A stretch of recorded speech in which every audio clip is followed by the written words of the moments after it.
If you own a business,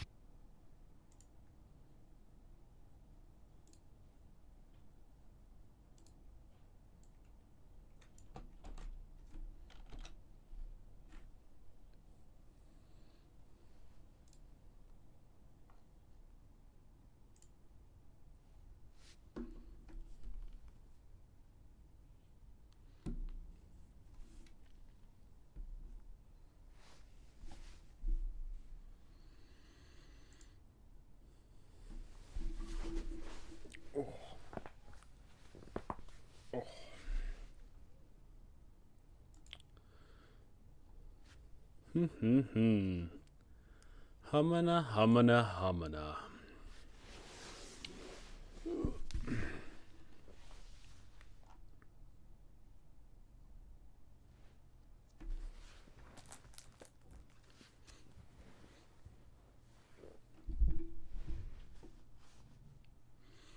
Hello, hello, hello.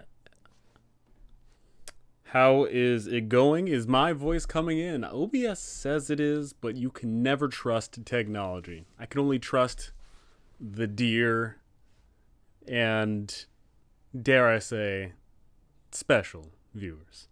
How's it going? Yeah, you know, Fun Aloud looking good, man. Thank you, thank you. My beard game is on point, considering that I totally have forgotten to shave. I will be shaving probably today. Sometimes I just forget about that whole shaving thing and my face gets all hairy. Go figure. I am definitely not one of those baby face people. Unfortunately, I must shave every day to maintain a clean and clear face. Which sucks because I wish I was baby faced. I'm jealous of everyone that doesn't have to shave and doesn't have to deal with itchy faces. That whole shaving thing is for the birds. Sounding good. Hello from Argentina. Hello from the US. Big fan. Love your content. Thank you, Josh. Thank you. Alrighty. I think everything's coming in Gucci. I think. It looks that way to me, ain't it? Alrighty. So, itchy face is the worst part of beards. And that's the thing, like, I know that this big old thing of, oh, yeah, you know, my beard's awesome, and, you know, you got your beard game going strong, and it's, you know, it's masculine, it's, you know, it's cool and all, but, and admittedly, I think there is a lot of people who do look better with beards. There are people who absolutely, it improves their features. It probably improves their psyche to have a beard. For me, I have never actually grown out my beard. The longest I've ever gone without shaving was maybe like a month. And that was like the worst time of my life. Because it was hot and itchy and miserable. Maybe if I did actually grow out my beard, maybe it could be something cool. But I just haven't gone around to it. Maybe one day when I wake up and I realize I haven't shaved in a little while, maybe that'll happen, but who knows? Who knows? Alrighty, so with that, as I'm looking around here, should probably try and pedal out my stream to as many people as possible, because more views equals better. That's how it works.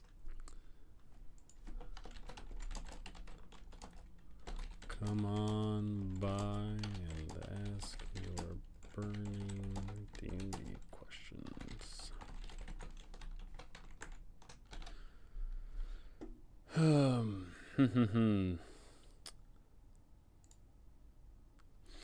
It's sad.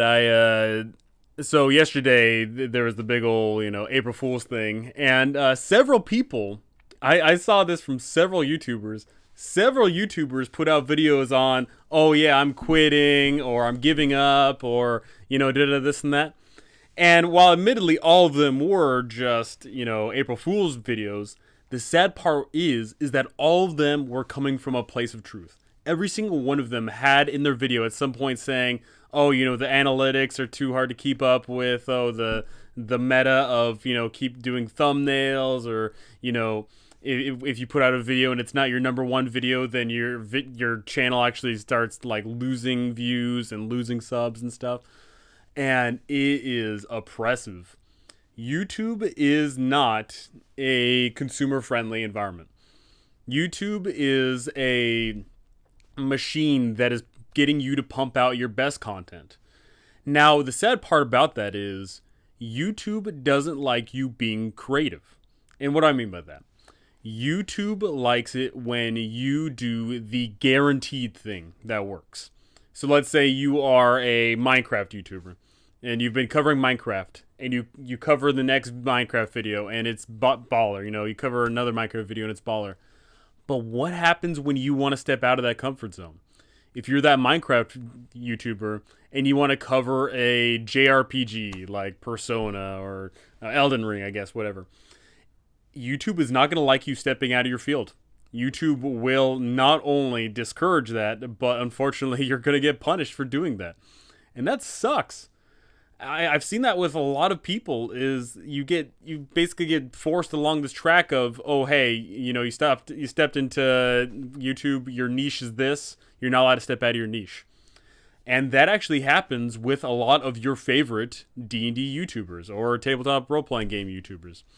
The ones that cover builds, guess what? If they start covering, builds for other game systems, or if they cover, just other facets of some type of other genre, they can't do it because then all of a sudden their views are going to go away. They may lose subs, yada, yada, this and that. And unfortunately, I'm pretty sure YouTube has flagged me as my niche is supposed to be on the modules, specifically the 5e modules. And I don't want to be tied to that because, one, there's only so much content I can make on any module. But two, I want more. I want to cover other aspects of tabletop role-playing games. I don't want to cover specifically just 5e modules. There's not enough of them that I enjoy enough to make videos forever and all the time on. And also, there is the fact that, it just get boring. Unfortunately, I hate to say this, but are any of you familiar with Lunch Break Heroes? He is a Curse of Strahd YouTuber. He got his big break on Curse of Strahd. And you can check it on his channel. He tried breaking out into another module, specifically Icewind Dale Rime of the Frost Maiden, and he got ate up. And that freaking sucks. I know in particular that if I was stuck to, like, not just all the 5e modules, but specifically to one module, that would make me tear my hair out. And maybe that's what happened in Lunch Break Heroes' case. But if you are stuck to literally just one adventure module, that would just be dookie. Oh my goodness. Specifically Curse of Strahd, because at least with some of the other adventure modules, you can maybe have a bit of a fun time with it. But if you're stuck to a dark and depressing module, that would be dark and depressing. At least from my point of view. Wanted to ask you some quick questions. Do you have any thoughts on how to run a good 5e session that isn't just encounter after encounter? I feel like every session I run in every adventure for 5e is super combat heavy. Yes, so what I'll say to that is, as I go ahead and copy this here, is when it comes to running a adventure, and specifically just a session that isn't just, combat to and combat, what I would ask you first is that what the players want? Now, it might not be what you want, yeah, and that's what it sounds like here, but the first things first is your players may want that. In fact, just recently I ran an adventure that was essentially just a very, very light plot. It was, hey, you go here, hey, you do this, and hey, you get into a combat. It was one of the most roller coaster adventures I've ran. And when I say roller coaster adventure, I split the three styles of adventure into the open sandbox where you can go anywhere, do anything, the railroad where you push your players forward, but they get to choose between A, B, and C, and the roller coaster being that they go down one path, they're guaranteed to do this, they're guaranteed to get into this combat. That is a roller coaster. Your players may want that style of play, but of course, what I will say is don't run an adventure that you don't want to run. If you don't want to run a roller coaster style adventure where they are just chugging forward and they are guaranteed to get into another encounter, then you do need to change some things. So to that degree, what I'll say is what you need to have clear options. There shouldn't just be they're guaranteed to go into this next room and fight this bad guy. There needs to be ramifications and, most important of all, choices and ramifications to those choices. When you are writing an adventure, or you're running these adventure modules, it needs to be present. Your players need to know that they've got choices. If you give them two choices, then they're going to weigh their options and say, oh, this one's clearly the better option, let's go with that one. But they may not know that is the better option. Maybe you give them three options and one of them is the clear trap option, but it's a red herring and they think it's good, then they chase after that. Giving your players the autonomy of choice to move forward and potentially get into those combats is the best thing about it. The issue that comes up is what people want is one tough boss encounter, not 30 small, easy smash encounters like boss encounter that has phase 2. Yeah, so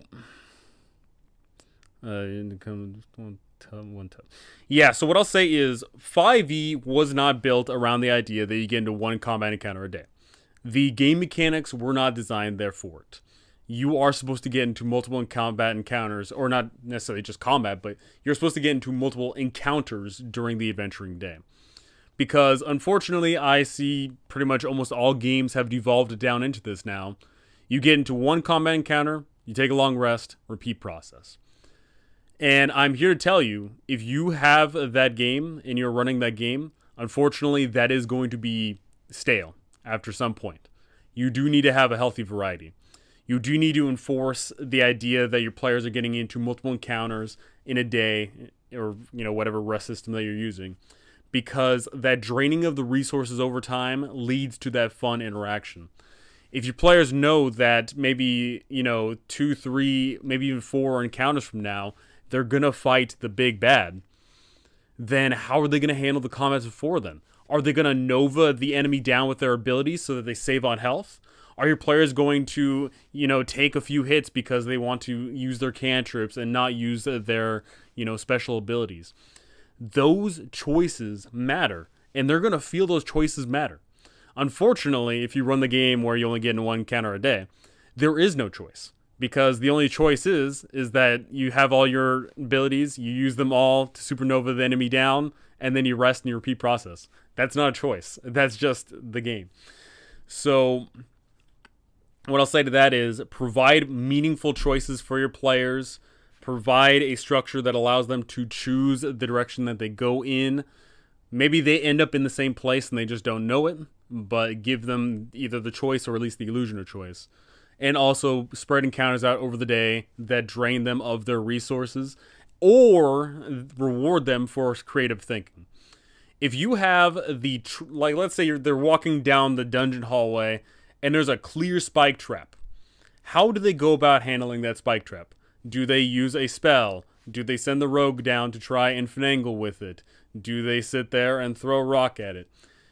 If they're spending time trying to finagle with it, then that might be time added to maybe every single time, that every 10 minutes or so, that means one more reinforcement in the fight to come.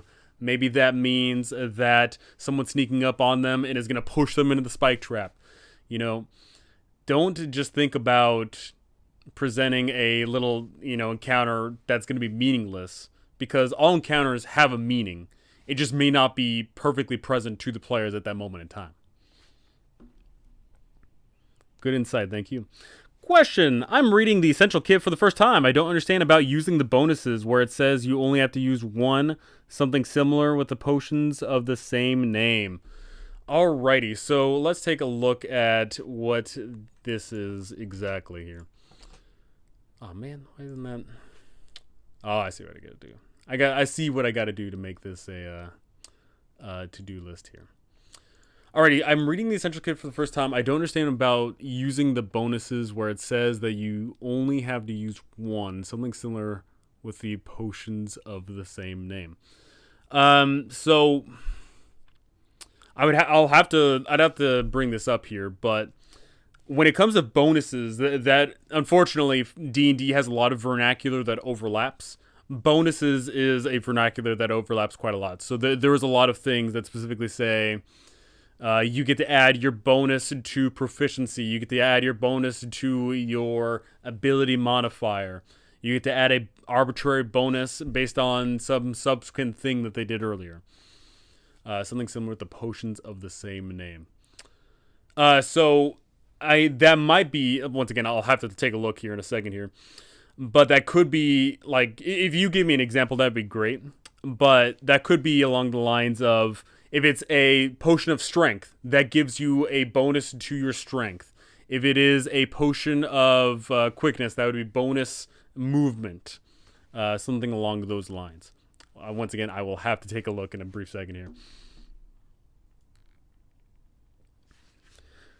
So if you could provide me any specific details on that, that would be great. Or any specific page number, so I can take a look at that, that would be swell. Hate the idea of YouTube pigeonholing you guys. I just finished the 14-month Strahd campaign, and I stole content from you, LBH Manimod, and Reddit. Would not have been nearly as good without it. Thank you so very much. Thank you. Yeah, so on that front, yeah, YouTube, unfortunately, yeah, like I said, YouTube, in a way, punishes you for stepping out of your lane, stepping out of your field, and I hate that. And as you might have seen on my channel, I haven't uploaded anything the past month because I've been insanely busy writing, and I will be coming out with videos, I think, starting tomorrow on a regularly scheduled program. It's just been me taking a little bit of a breather here. But I personally don't like that because I feel like with almost anything, you eventually burn out. Like, it doesn't matter how, like, it just sucks. Like, unless your niche is wide enough, like let's say like you're a video game reviewer, then at least that's fresh because every single week or month that you put out a video, at least you're covering a different game, and you can decide to somewhat change up the formula a little bit. But that does mean that if you are a video game reviewer and you put up a Let's Play, well, first off, Let's Play is dead on YouTube entirely, so scratch that off the table there. But if you do put a Let's Play on your channel, then unfortunately your other videos are going to suffer just for the pure audacity of putting up something else that's not a review, which sucks. I hate that. Take multiple potions. Oh, yeah. So there is a special rule on potions there that if you take too many, then there can be an adverse effect. And also, importantly, is the fact that you can't stack the same potion. So if you have a potion that says it increases your strength up to 19, then taking 2 of that potion doesn't do anything. You cannot stack the bonus. So that might be what you're referring to. Once again, if there was a specific page, that would be wunderbar. I will take a look at the Essentials Kit momentarily. Question, my level 6 party teleported into an endgame area, Amber Temple in this case. Any tips on dealing with a wipe player death? And also, hello, Seth, hello. Alrighty, so when it comes to level, specifically here, your low-level party goes into the end game dungeon here. Now, this comes down table to table here. Are you okay, and most importantly, are your players okay with them wiping due to their own mistake? If the answer is yes, if you're okay with, just having a full TPK, and that's the end of their stories as they are all wiped out, then hey, that's fine. It was a learning lesson for the players. The characters aren't going to learn anything from it because they're dead. Now, if you aren't okay with that, your players aren't okay with that, then there needs to be some sort of repercussion. There needs to be some sort of Deus Ex Machina that saves them. They either die and they come back, but regardless, What I would always say is there is no freebies. Never ever give freebies, because players know when they get freebies and they are going to hate it. They are going to outwardly say, oh, that's great, we made it out alive. But subconsciously, they're going to say, oh, this is a candy DM. We get away with everything. So in this case, like let's say here, your players go to the Amber Temple. Then there is, thankfully, a bevy, a wide, huge bevy of potentials here, which is great. Without going into any Curse of Strahd spoilers here, what I'll say is, if your players get themselves wiped out, then thankfully there is a whole bunch of powers that may be at hand that resurrect them, but now demand something of them. Remember, nothing in this world is free, everything has a price. They come back to life, but now they are indebted, and now they have to do something. Now they have to go and solve this quest that is given to them by this power. Maybe they are ushered out by a named NPC, but now that named NPC is going to hold them in, some sort of fashion. Make sure that they feel the ramifications of their actions. I promise you, this right here is the tipping point. This is the slippery slope. If you teleport them, or more importantly, you don't teleport them, if they get themselves into trouble and they walk away scot-free because you just don't, follow it up with anything, then they're going to know that, and what they're going to do is exploit that. If they walk away from this without any sort of repercussion, without any meaningful lasting events, then they're going to continue to do it. They're going to continue to say, oh, hey, there's obviously no consequences. I'm just going to walk through this deadly trap area here because I'm not going to die. Oh, I'm going to throw myself into the fire because I'm going to get taken out of it somehow. So you need to be upfront with that. You need to be upfront both in-game, where they have some sort of lasting repercussion, and also what I would recommend is talking out of game and expressing your desire for the game. Is this a game where PCs are going to die regularly? Is this a game where the player's choices mean that they could full-on wipe?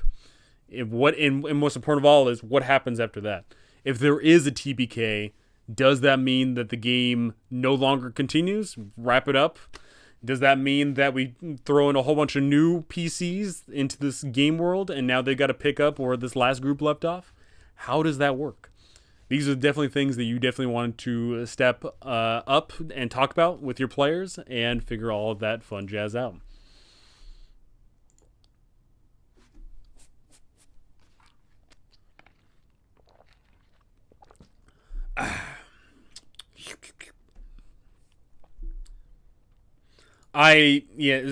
So why do I say that, right? So every single group is different.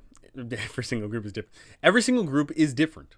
I have ran groups where I've been up front and said, hey, if you make a dumb mistake, your PCs are going to die. That's the end of story. And if it's a full-on TBK, then obviously the campaign comes to a close because the campaign is tied to these PCs. And if the PCs are dead, no more campaign. And there are other groups where they have said, hey, we don't want to die. We don't want to deal with lasting repercussions. In which case, I've had to run the game differently. I am very amenable to running games different ways, but I know a lot of DMs want to run the game a specific way. And what I'll say is, that's good. It's good to know what you like and good to know what you want to run. But what I will say is, you need to be upfront with the game that you want to run, because if you want to run a specific style of game, like let's say you want to run a game where it is a full-on meat grinder where PCs are going to die left and right, and the world is scary and dangerous, and you get someone that shows up that writes a 5-page backstory, then unfortunately it may not work out. Maybe some conflict arises, and that's not good. So you need to be very upfront with the kind of game that you want to run, and hopefully you can find players that want to play in your game, or you are amenable to all sorts of different games, and you can tailor the campaign to their specific needs. Claudius Hull, greetings. Claudius, greetings.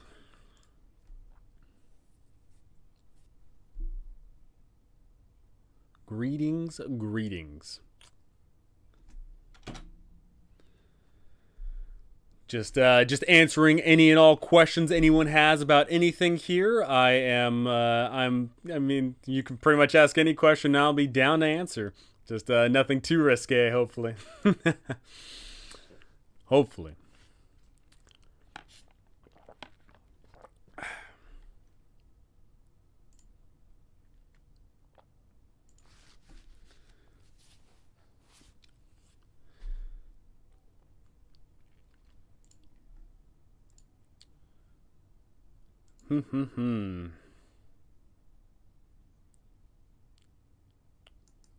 Okay. Alrighty, let's take a look here. I am a new DM and created a world map for my party. Now they want to travel everywhere. In itself, I am fine with that. But I don't know how to handle travels properly. Just skip them or so on. So yeah, there are so many different methods on how to approach travel. What does travel mean for your game? Is travel a montage where you say, oh yeah, as you travel through the land, you see this beautiful vista, and 5 days pass, and then you see that grand horizon, and so on and so forth? Is it just a quick little montage? Is it literally just a snap of your finger and you say, okay, 10 days later you're here? Or is it something more in line? Is it mechanical? Now, first thing first, you want to establish, do you want it to be mechanical or do you want to just hand wave it? Now, if you hand wave it, that's easy. You just hand wave it and say, okay, you say you want to go there, 10 days later you're there. Or you can approach it mechanically. Now, when it comes to mechanically, then we can further divide it into multiple different paths on how to travel. Now, when it comes to crawling across this map, there are several great methods on how to do it. We have the hex crawl, where you basically put a hex grid on your map and you say, okay, each hex is 8 miles, and you can travel this many miles in this much time. And during each of these hexes, you roll for, potential random encounters, or, we break it up that way. The hex crawl is a great way to go if you definitely want to make it a lot more mechanic heavy. If you want to be where your players have to drain their resources over the time of the travel, if they have to watch their food and water, if they got to check for the elements, if you want to make sure that their movement is tied to the distance traveled, that's awesome. Now, if you don't want it to be as heavy mechanical, then you could do the point crawl. The point crawl is a method of you set up interesting locations along a path. And so, let's say they want to go all the way to the Dragon Peaks. The Dragon Peaks are 100 miles away. So, and let's say that every 10 miles there's a fun little point. Or maybe every 20 miles. Let's make it easier. Every 20 miles there's a unique point. On the first point of this point crawl, the 20 miles, there is a inn. And this inn has a fun little locale, and there's a fun little drinking game tied to it. Awesome. That's the first point of the travel done. Then the second point of the travel. As they're traveling along the road, then the second point of interest is a troll camp is on a bridge, and your players have to either fight through the trolls, coerce with the trolls, or move around the trolls. That's the second point. Then the third point now is as they're traveling to the mountains, then all of a sudden a landslide appears along the road. You could go along that route. Now, those are two of the many ways you can approach mechanically traveling across the land. But what I'll say to that is, first discover if you want to be mechanical, yes or no. And if you want to be mechanical, then look into hex crawls and point crawls. But most important of all, discuss with your players. Do your players want more mechanics heavy? Do they want a mechanics light, or do they not want the mechanics at all? Discuss with not only yourself, but with your group. And I'm sure you'll find a great answer. What's some good ways to deal with groups that want to take a long rest after each fight? I've tried to just making tougher fights, but it seems to just slow things down more. Yes, so I mentioned this before here, but What I will tell you is 5e was not designed for one big encounter each day and then long rest and repeat process. It was not designed for that. 5e was built around the idea that you get into multiple encounters throughout the day, draining resources. And oh my goodness, a $5 donation. Thank you so much, Paul. Paul, if you have any message with that, if not, I mean, if you just want to give me the good job, thank you. But that $5 is going to absolutely pay for me to not starve to death today, so thank you so very much. Maybe that'll go to my chair charity, because if you don't know, I'm sitting on the ground. Paul, thank you so very much. Alrighty, so yeah, so if you've got any question, yeah, feel free to ask, or you just want to any comment or anything. But thank you so much, Paul. So yeah, so 5e was not built around the idea that you get into one big epic fight throughout the day. So how do you drain resources? How do you get them to move? That's unfortunately the easy, simple way to do that is to simply say no. I know that some people out there get this idea that you as a DM cannot say no because saying no is mean, saying no is evil, saying no is not fun. One, I'm no fun allowed here, so I'm the you know, the authoritative counsel on all that. But what I'll tell you is sometimes you need to say no. Sometimes you need to step your foot down and say no long rest here because. Now, when it comes to that because, that is entirely up to you. You can break it down in a non-mechanical way. You can just simply address the players and say, hey, no long rest because I want to challenge you all more. But if you do want to make it mechanical and lay down a fair set of rules so that you are playing the referee and not just the DM, what I would strongly recommend is you implement either time or area effects. So when it comes to time effects, that is as simple as saying, hey, the evil princess has kidnapped the dragon. You need to fight that evil princess. And if she is not slain in several days, then unfortunately, or not even several days, but if she's not slain by the end of the night, then the dragon's going to get killed. So as your players climb the evil princess's tower to save the dragon, if they get into a fight, just one quick little fight here, nothing too major, but if it's just a simple fight of fighting the princess's guards, then you tell your players, hey, there is no long rest here because if you take a long rest, then the dragon's slain. That right there is a very simple way to go about it. Now, obviously, you can apply this to so many different categories, right? If your players are dealing with a cult, then at the stroke of midnight, the cult is going to enact the ritual. They're going to sacrifice the poor virgins, and a demon's going to appear out of the maw and consume the town. Easy, right? Your players are working on a time crunch. They have to deal with the cultist. If this applies to so many different areas. What unfortunately happens a lot of the time is when you are running either the published modules or just your own adventures where you just simply say, hey, there's an area to explore it. Your players are going to explore it in the most effective way possible. And unfortunately, the most effective way possible is if you get a little boo-boo, if you hit a trap and there is no timer that is present in the world, then there is no reason why they wouldn't take a long rest. If someone literally takes a single point of damage, or if someone uses a single spell slot, then of course, why wouldn't they use a long rest if there is no ramifications? Now, moving on from just, the timer here, there's also the area of effect. You could simply say that as they delve into the dungeon, they feel as if as they go to take a rest, they feel ever-present eyes upon them. They feel as if the miasma in the air is sucking them dry, and they do not gain the benefit of a long rest. You could go that route. You could go down the route of saying, as you are exploring this dungeon, you get a long rest, yes, but not all of the features come back. You only get half of your hit dice. You only get half of your spell slots that you use. You only get half of your features that you use. You can do a whole bunch of mechanical things. And what I will say is, in those instances, it is good to play the referee. What I will say is, it is good to put the rules in front of the players so they know what they're going up against.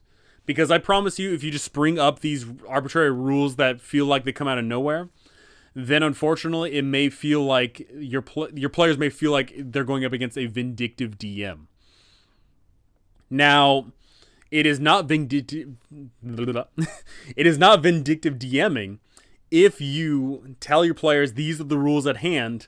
I'm just here to reinforce the rules, because then everyone's on board. If everyone knows that delving into this dungeon means that the long rest is neutered in some way, then that presents a clear challenge, and you just reinforce the rules whenever they come up. Oh, hey, you guys got into 2 fights? Okay, as you take a long rest, only these features come back. Simple as that. Be on board with the players. Be the players' biggest fans, but also challenge them. Unfortunately, as I mentioned before, players are going to do the most optimal thing at all times, because that's what human beings do. We try to be optimal. So present scenarios where, being, optimal isn't as optimal as it is currently. Present unique scenarios where they have to race for time and thus there is no long rest. Present unique environments where a long rest isn't as powerful as it once was. That is going to make them definitely enjoy when they get back to regular long rest, or you players may decide that regular long rests suck because they draw away the urgency of the game. You'll find that out one way or the other once you run it. I promise you. I absolutely promise you.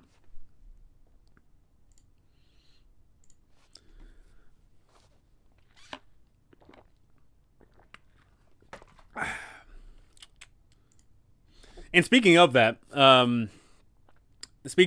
I am working on a. The pending title is what is my pending title? Book of Layers and Dungeons. And this Book of Layers and Dungeons is going to be a booklet of a whole bunch of layer actions and layer effects for multiple tiers of play. And some of those things will be such things as, while you're within this dungeon, your long rest only does the following. Or it will be, short rest only does the following, and things like that. I began the working process on that.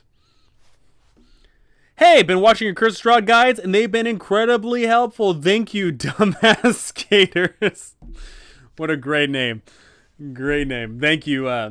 Curse of Strahd is definitely, as mentioned before, Curse of Strahd is definitely a unique module in that it is so incredibly special. Even though it is only my, I want to say that was like my 4th module guide that I started.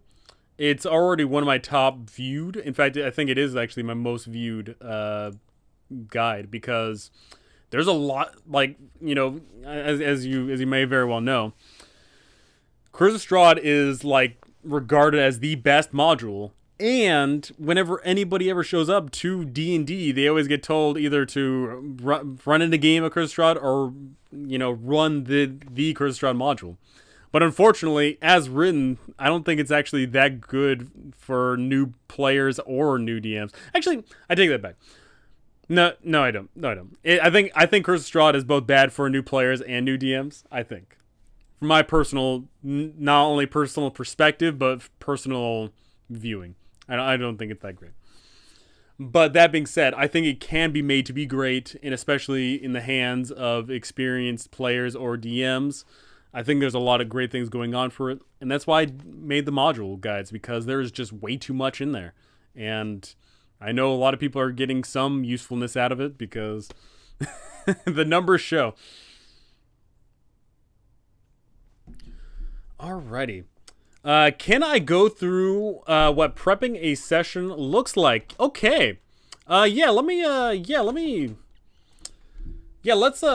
dive into that, shall we? So I'm going to turn this here into a numbered list here. Alrighty. So, Ignite, here is my thought process on prepping a session. Number one, is there any way? I guess there is no way.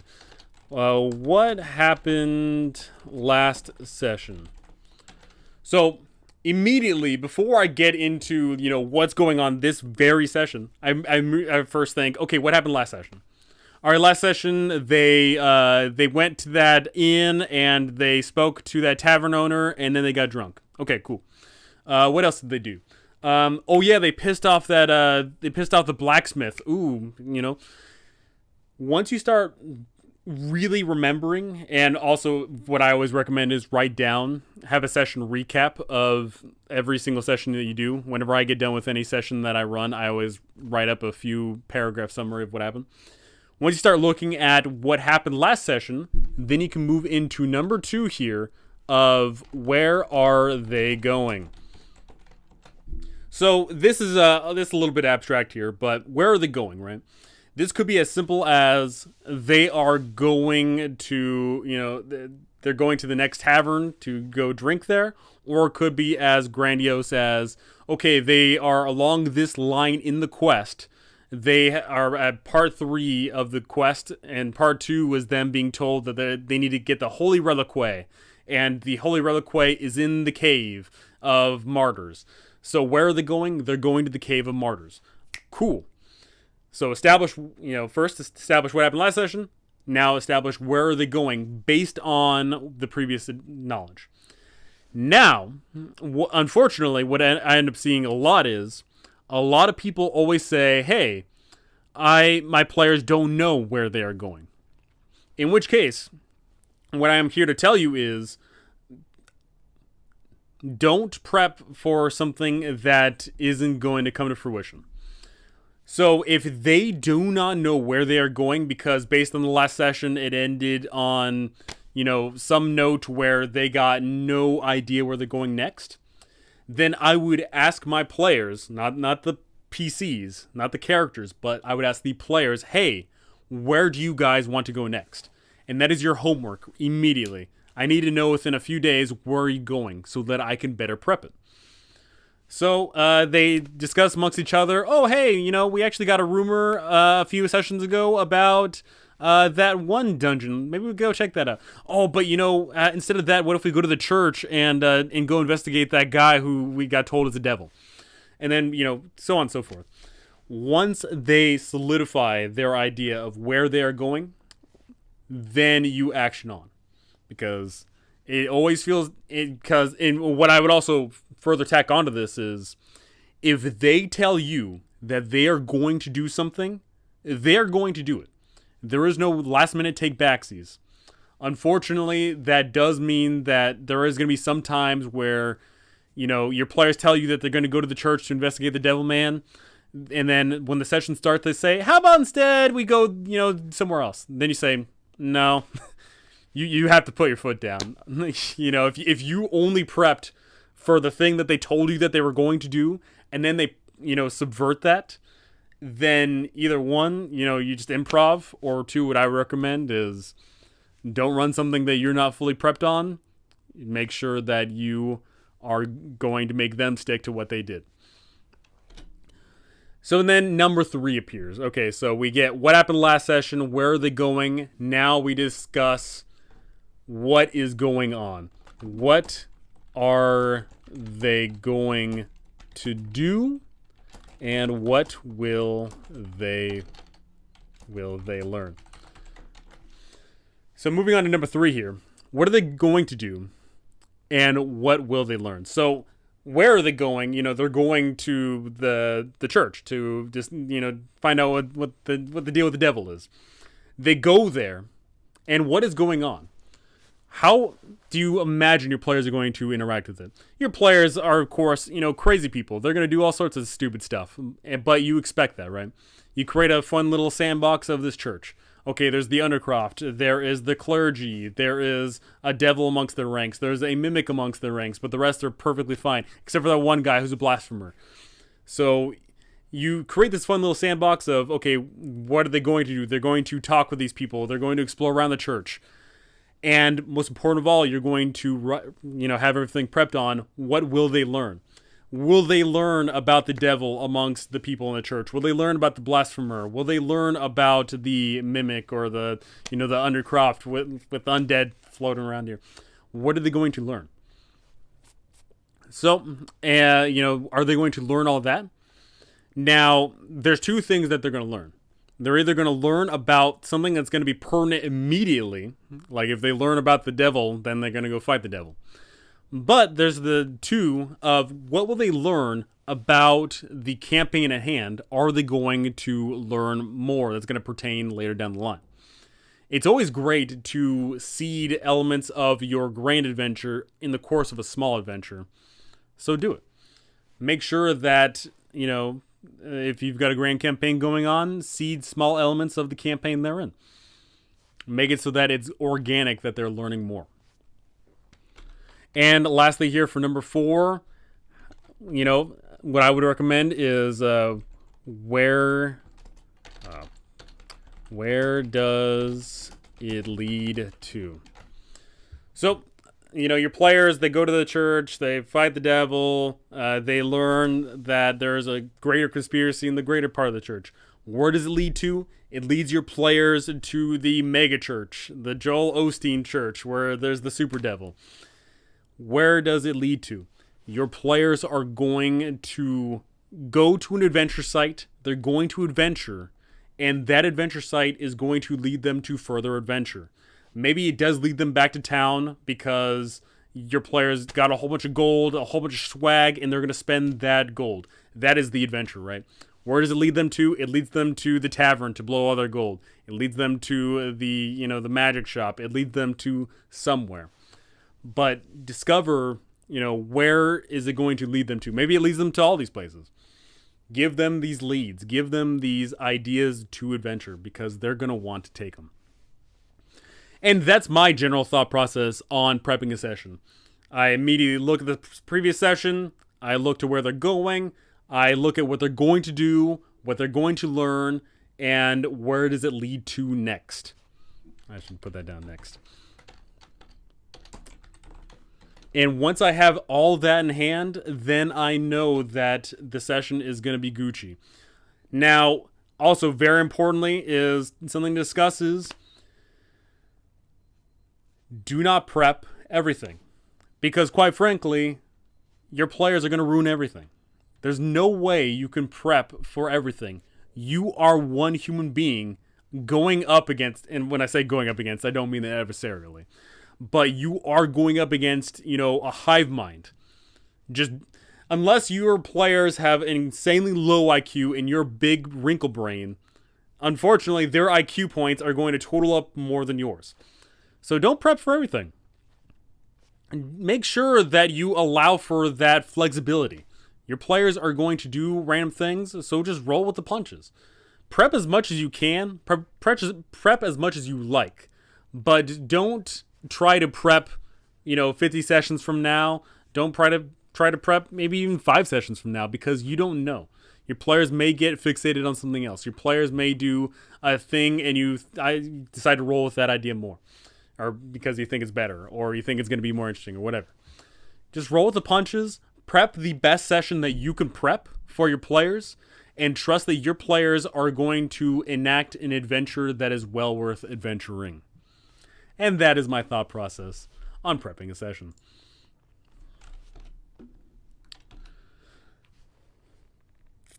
How do you get players to think with common sense for their PCs? The system in itself is so open and allows players to think outside the box, but not with much common sense. So, the funny thing about common sense is that it's not common. Right? The thing about it is we as human beings, we don't go out into dungeons to find gold. But we, as these adventurers, do. Why do we do that? Because, 1, it's entertaining, and 2, because the consequences are not as severe, right? Obviously, in our lifetime, we have had treasure hunters. We have had people that delve into tombs. We've had people that do these things. but it is dangerous work, and currently right now it is actually illegal. You cannot go to the pyramids and loot the graves. You cannot go to the middle of Peru to go to that weird ziggurat. You cannot do those things. So we have to take it here with this idea that we're doing things that we normally can't do. Now, how do we get our players to think with common sense for their PCs? You don't. You don't. And what I'll say to that is, yeah, so the system in itself is so open and allows players to think out of the box, but not with much common sense. Because, what is common sense? Presumably, you are running a fantasy game of D&D in a fantasy world with, magic and dragons and monsters. What is common sense, right? A lot of time people try to drag their, common, our worldly understandings into a fantasy world when it just wouldn't make sense, right? Like if we got transported to a fantasy world, we could immediately say, oh yeah, well, actually instead of doing, this whole barbaric thing, we could do this instead, right? Hey, is this how gravity works? Hey, is this how does magic work exactly, right? Who the frick knows in a magic world? I personally like magic worlds where it is truly magical. Now, what I'll say to getting your players to think with the common sense, as in if they are going around the dungeon, are they going to bust out their 10-foot pole and poke every single floor tile in front of them? If we're thinking along those lines, then what I'll say to that is, you never punish the players, you never punish the characters, but you just lay out clear and flat guidelines of how the world works. You say, hey, if you explore around the dungeon and you do not poke the tiles in front of you, then eventually you're going to step on a trap and you're going to get hit. That's not punishing the players. That's not punishing the character. That's just punishing. It's not even punishing. It's just the practicality of it. When you are running for people who do crazy things like run around in the dungeon and, run through the door without, checking it, if they try to talk to the monster, but it's clearly a monster that doesn't talk, then act as the referee. Don't act as the DM. As the referee, you say, hey, you blow your little whistle and you say, hey, as the referee here, this troll that wants to eat you is not going to talk to you. The troll attempts to eat you. That's not punishing. That's just simply laying out the rules. And your players are eventually, over the course of time, of trial and error, they're going to understand the rules of the world. You are just merely the referee. You lay out that the troll wants to eat people, so you can't talk to it. You lay out that the dungeon's full of traps, and thus walking around blindly gets you hit by traps, etc., etc. That is how you get your players to think. Maybe not with common sense, but with an adventuring sense, which is different.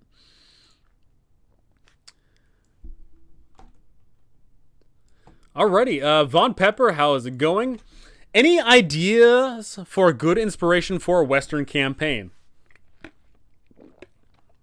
Now, when you say Western, I assume you mean like the American Western, going down to Texas and exploring the brave unknown and stuff.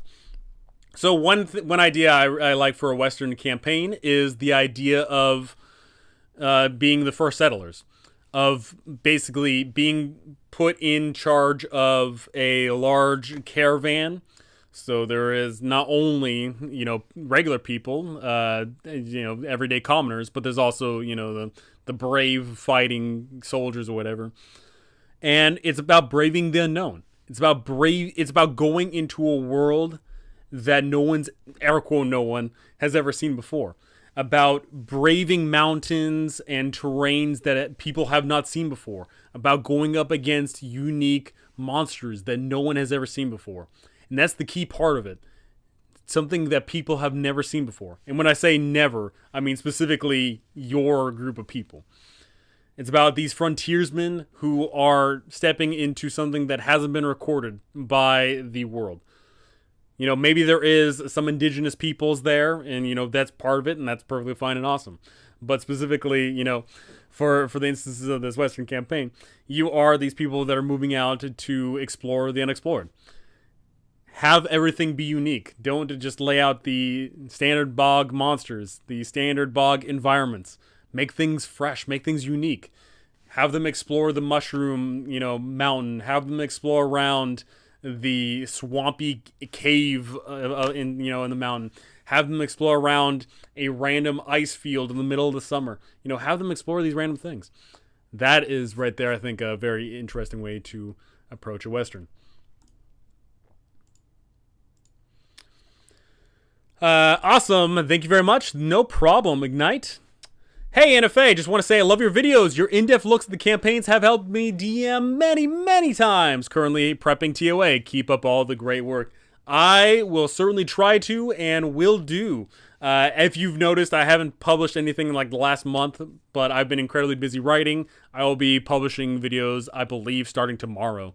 I hopefully tomorrow, unless the editing software goes down, I believe I'll have a video by tomorrow. About to run my own version of Dragon Heist. Thanks for all your help with the module walkthrough. No problem, Matthew. No problem. And dumbass.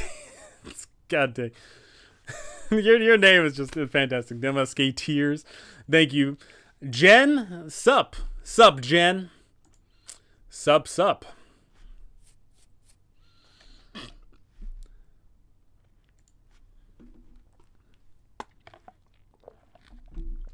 Ooh-wee. Alrighty. Went through a whole little things like that. Yeah, y'all have any questions, feel free to keep them coming. I'm going on a roll right now. I've been going hard on the mother effing paint. I'm trying to think, though. So, yeah, quite frankly, the reason why, for those of you that care, which I doubt any of you care, but the reason why my video upload hasn't been going, heavy is because I hate editing. That's the gosh darn honest truth of the matter is I hate editing. When I go to edit when I upload a 30-minute module guide, like let's say, 30-minute module guide, that was like 2 to 3 hours of work. Because one, actually presumably even more than that. Because one, I've ran all of these modules that I review, so I've already ran the thing. Two, before I record the video, I read it to make sure that I've got all the facts straight and, all the pertinent information for it. And then three, I go to record it.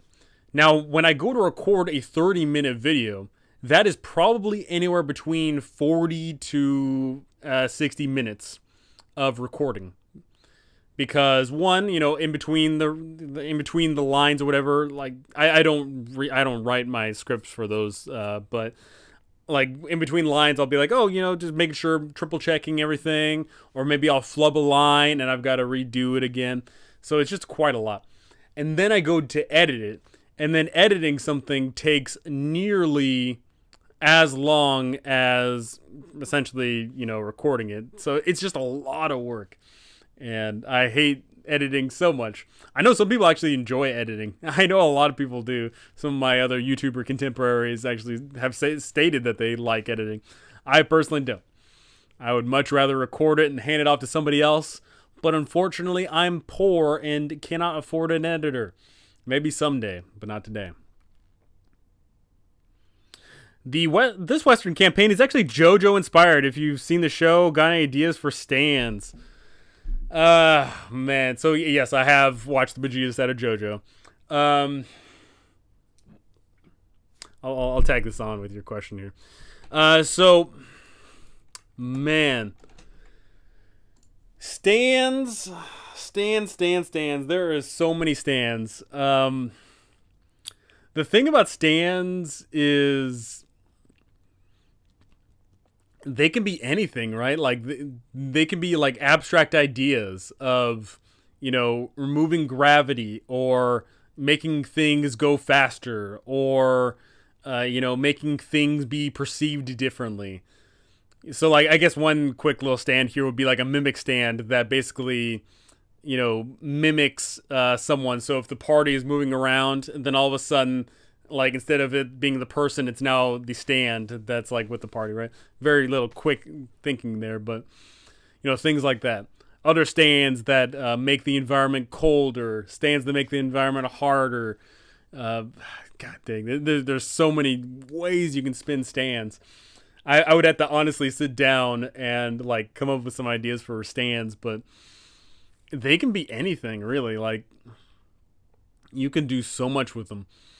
And the thing is too is they don't need to all be super duper elaborate. They can be as dumb as my stand is a gun and I shoot people, right? Like the stand can be as dumb as that. The stand can be, you know, oh, the person gets wings and can fly around. Things like that.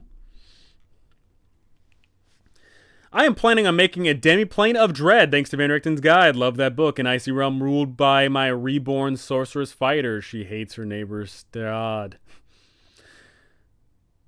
Demiplane of dread. Yeah, so that's one thing I recall is looking in that in Van Richten's guide to Ravenloft. There wasn't any overtly icy ones, which is odd because honestly, like the cold is more dreadful than like a lot of other things. Like one of my more favorites in that book is Katakali, which is you know, hot. I guess it'd be hot on the hotter side. But I honestly think that like, you know, the cold that just naturally brings in horror, specifically the frost and the weather and, you know, the environment, the numbing sensation, the fear of the environment and the elements and things like that. So I definitely dig a cold themed, what do you call it thing? Domain of Dread. I dig it.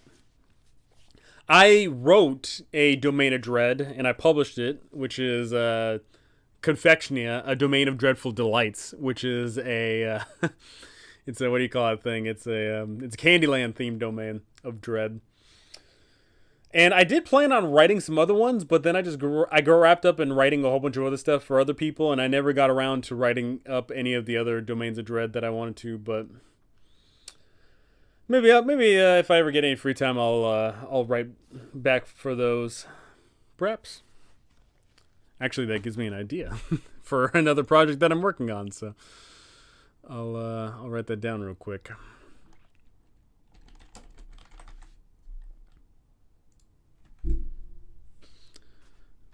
For those of you that do not know, I not only am I writing supplements for myself, but I'm also writing for other people. I am currently I've one of the major things that I do is I put out a monthly magazine called No Fun's Guide to Everything. You can check that on my Patreon. There's a free quick look if you want to check that out. It's got several of the pages, and I've just a quick little thing for that. In addition to that, some of the other projects I'm working on, I'll put this thing at the bottom here. Projects I'm working on is currently the following. Where do I put that? I guess I'll put it as a bulleted list here.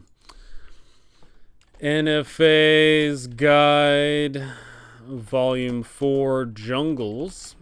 So I've already finished 3 of these No Fun's Guide to Everything, and number 4 is coming out pretty soon, Jungles. I am also working on a reverse mega dungeon hex crawl. The idea behind the reverse mega dungeon hex crawl is that you find yourself at the bottom of a dungeon due to, just being teleported there, and you just got to crawl your way up. But the thing is, you're not alone. There's other people in there. There's a city or a little town at the bottom, and you're just trying to climb your way back up to the surface. Other projects I'm working on include a 5e fairy tale supplement, which is all about, introducing new classes and a whole bunch of, Grimm's fairy tale.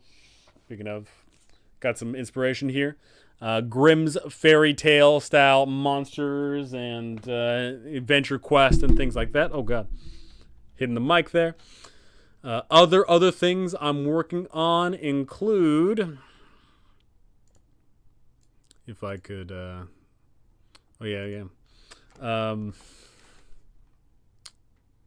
include I'm I why am I blanking on the book of layers and dungeons? That's what it's. Book of Layers and Dungeons.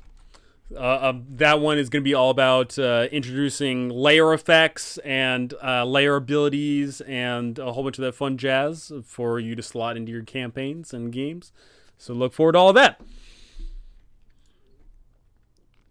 Yes, that's why I wanted to make an Icy Realm. I do love there's a Desert Plain Mummy potential campaign. Heck yeah.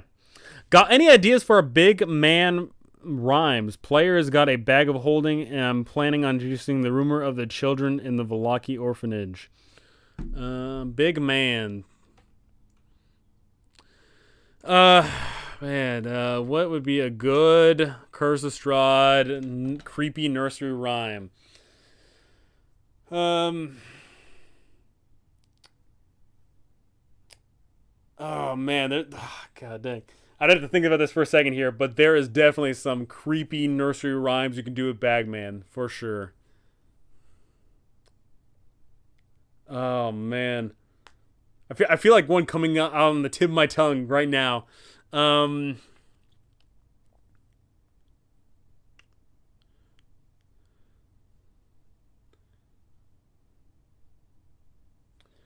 I feel like something with hand, something with hand, something is like place your hand into the bag,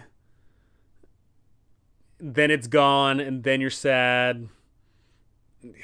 Something along those lines. There's potential there. I can feel it. Put your hand into the bag, then it's gone, and then you're sad. Fear the bag, fear the man, fear his mighty trembling hand. Maybe something along those lines. Something.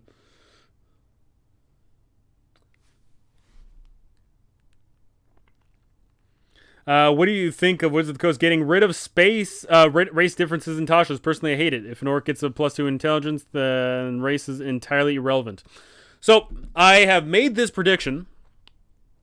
So, with Tasha's, and from here on out, they are stating that races are no longer going to have stats attributed to them. Now, what that means is this gets rid of a pretty ancient it's been going on since near the beginning of D&D, not the full beginning, but near the beginning of D&D, that races give stats or they take away stats. Now, people have basically clamored that the stat attributes tied to races sucks because of X, Y, and Z. It doesn't matter why. It's just that some people clamor that it sucks. Now, what that means is, what I've seen the argument a lot is, like the one specific argument is that race shouldn't matter. Now, whatever your beliefs are, I don't care. But what that does mean is that right now, your race still matters because your races have attributes tied to them. The half-orc is the one that gets the relentless endurance. The dragonborn gets the breath attack. The human gets the feat. The so on and so forth. So even though we've removed the stats from the races, your race is still incredibly impactful of your build. Because the tiefling gets the fire resistance and the air coker can fly and do all these things. My prediction, coming for 6th edition, not 5.5, which is, around the corner in 2024 here. But by 6th edition, my prediction is that your race is truly not going to matter. My prediction is that by 6th edition, instead of it being your race gives you stats or, abilities or features or whatever, your race is purely just there for whatever flavor you deem fit. And instead, when creating a character, your character is going to be allowed to use points to buy features. So as a human, you would be allowed to get the half-orc's relentless endurance. As a tabaxi, you could have the tiefling's fire resistance. As a, so on and so forth. And what I predict is, instead of all that, so instead of them being named like, the tiefling fire resistance and all that, Basically, you just decide to flavor that how you see fit. That's what I imagine 6th edition is going to have to truly separate race from the equation. Now, how do I feel about that personally? Personally, I don't care. Here's why I don't care. Because if I want to play a game where race matters, I'm going to play a game where race matters, right? If I want to go all the way back to, 1st edition or, old school style, then I'm going to have race as class. The elf is the only one that is the Gish character. The halfling is like the cool little thief thing. If I want to go that far back, I'll do it. And I regularly do. If I want to have a game where it's sort of muddled and mixed right now, like it is right now, then I'll run this system. If I want a game where your race doesn't matter, then guess what? I'm going to run a game where the race doesn't matter. I personally don't care. But the thing is the unfortunate part about D&D is that they keep on presenting only one way to play the game, which I think is just incorrect. I truly do believe that for Wizards of the Coast to really make D&D shine, they need to present multiple ways on running the game. They need to present the idea that, okay, you can have a game where your race is totally dependent. In fact, race is class. You can run a game where, your race is like pretty impactful or somewhat impactful or a little impactful. And then you need to have a game system where your race doesn't matter at all. They really need to present this. Because what ends up happening is there's this big old zeitgeist, there's this big old monolithic idea that D&D can only be ran this one way, when that's not how D&D works. D&D has never been ran exactly one way. D&D has never adhered to exactly one rule.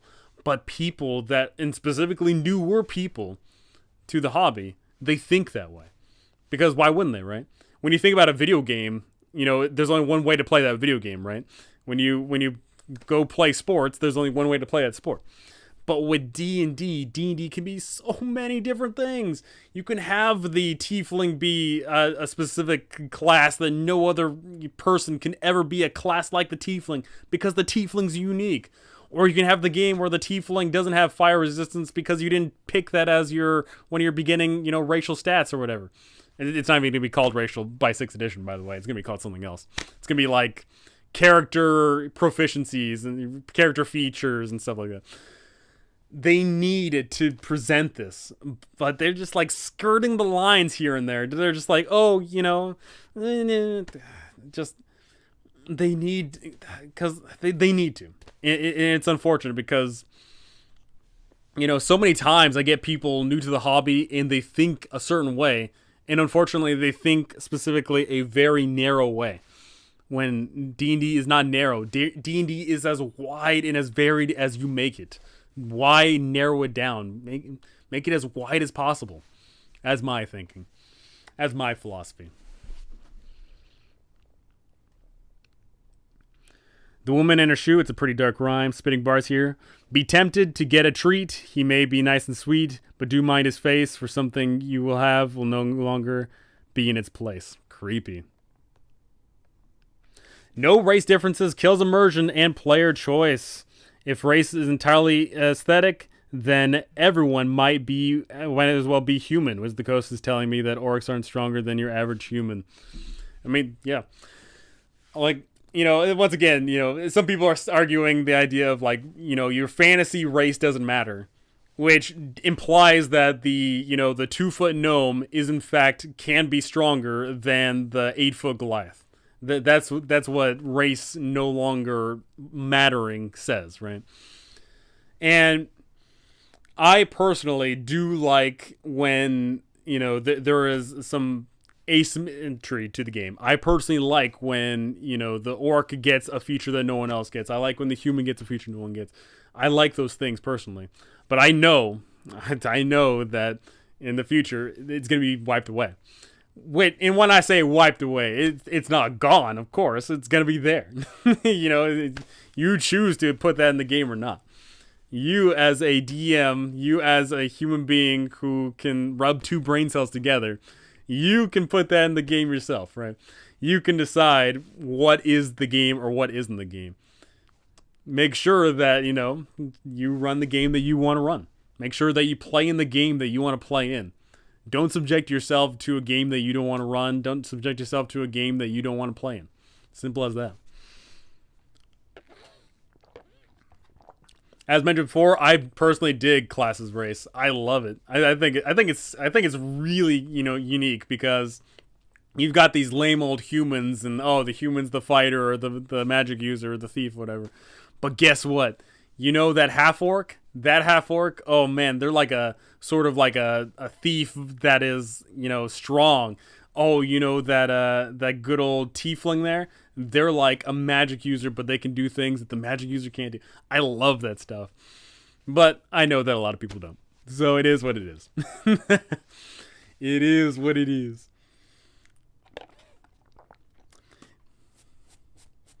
And so, like, back onto my predictions there of what, 6th edition is going to be with the whole, pick your futures thing. That does make it so that either one, you run the air cool, more restrictive game where you say, okay, we're going to disregard all that stuff. But two, it is also going to lead to the very creative people to think, like, okay, as a human, I want the Dragonborn's Fire Breath. But it's not going to be called the Dragonborn's Fire Breath anymore. But so they say, hey, as a human, I want the fire breath. So how does that work? Am I actually a human? Am I a human that actually has some Dragonborn in them that can spit fire? Or am I just going to say that, I'm a fire spitter and, I put in oil in my mouth and I spit it? You can definitely lean in on those paths. And I'm trying to think of all the other, racial features. Dark Vision, I've got no idea what they're going to do with Dark Vision because Dark Vision has been absolutely, Dark Vision's like completely superfluous to D&D now. I've got no idea what their plans are with that. I don't know if they're just going to get rid of it. I don't know if everyone's going to have it, if it's going to be one of those features that you have to pick up for your race or your character or whatever. I've got no idea with that. But, is what it is. I think wings would definitely be a little bit of a harder sell. I mean, actually not really. Like, if you're a human and you say you want to have wings, then either one, you're like some sort of angelish thing or devilish thing, or you can say that you're Icarus and, you have some mechanical wings or something. You could lean in on that line for sure. I'd honestly have to look at all the, the features, the character features there. Alrighty. So here's a question. My plane has a dragon graveyard in it. What kind of traps could I put in it? Alrighty, a dragon graveyard. First things first would be what sort of dragons? Is it inclusive, like all sorts of color dragons? Or is it specifically chromatic or oh my gosh, metallic? Is it chromatic or metallic? Is it, if it is one of the two, is it specifically just one color or one type of those dragons? Or is it all of those types? What kind of dragons is it? If so, then you can lean in on specific things there. So, like, let's say if it is a chromatic one, so it's full of the evil dragons, then traps in there could include such things as, the elemental types of it. So there is, there's poison that can be spewed out as a breath. There can be lightning that gets called down on like some sort of lightning rod. You can definitely lean in on that. If it is, if there's some metallics in there, then you can lean in on, I guess, the opposite side of those things, whichever those are. It's a white dragon graveyard. Okay. So with that, with White Dragon, there is definitely some fun traps you can do with that, and such as the ground can be slippery, like slippery as ice. There can definitely be some things hidden under like little snowbanks or ice banks. There can be ice crystals that shoot out, or ice stalactites that fall down onto people. You can definitely lean in on a lot of the cold elements there. Trying to think of any others. I mean, you can never go wrong with the evil snowmen. If there's like snow golems or snow, vestiges that come out and do all that sort of stuff.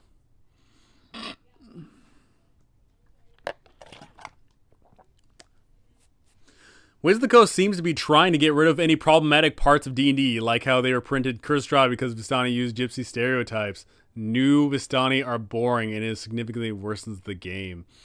So I personally haven't actually delved into Curse of Strahd rebranded or revamped or whatever it is. I personally haven't done it. All I know is that they changed just a few little lines of their vernacular. And I personally don't care. Like the thing is, if you actually read into the Vistani, there's clear good Vistani, and then there's clear bad Vistani, and just like every other sort of people. The unfortunate thing is, I think a lot of people like just quickly read Vistani and then only see the bad things, and they have a lot of good qualities to them. They have a lot of awesome things going for them. It's just that, people look at the bad stuff real quick and just immediately point fingers and say it's bad.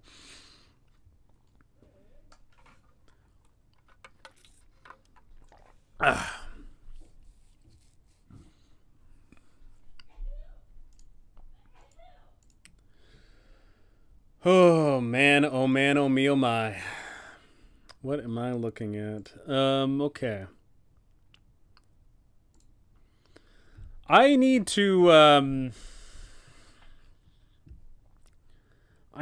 put out some more polls and stuff. I need to look at some more things.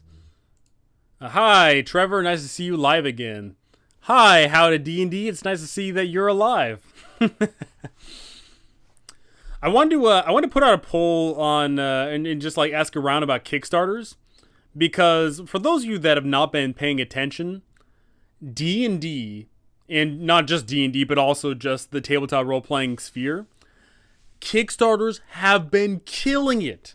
Kickstarters have been generating millions of dollars to the tabletop role-playing game sphere. Not an exaggeration.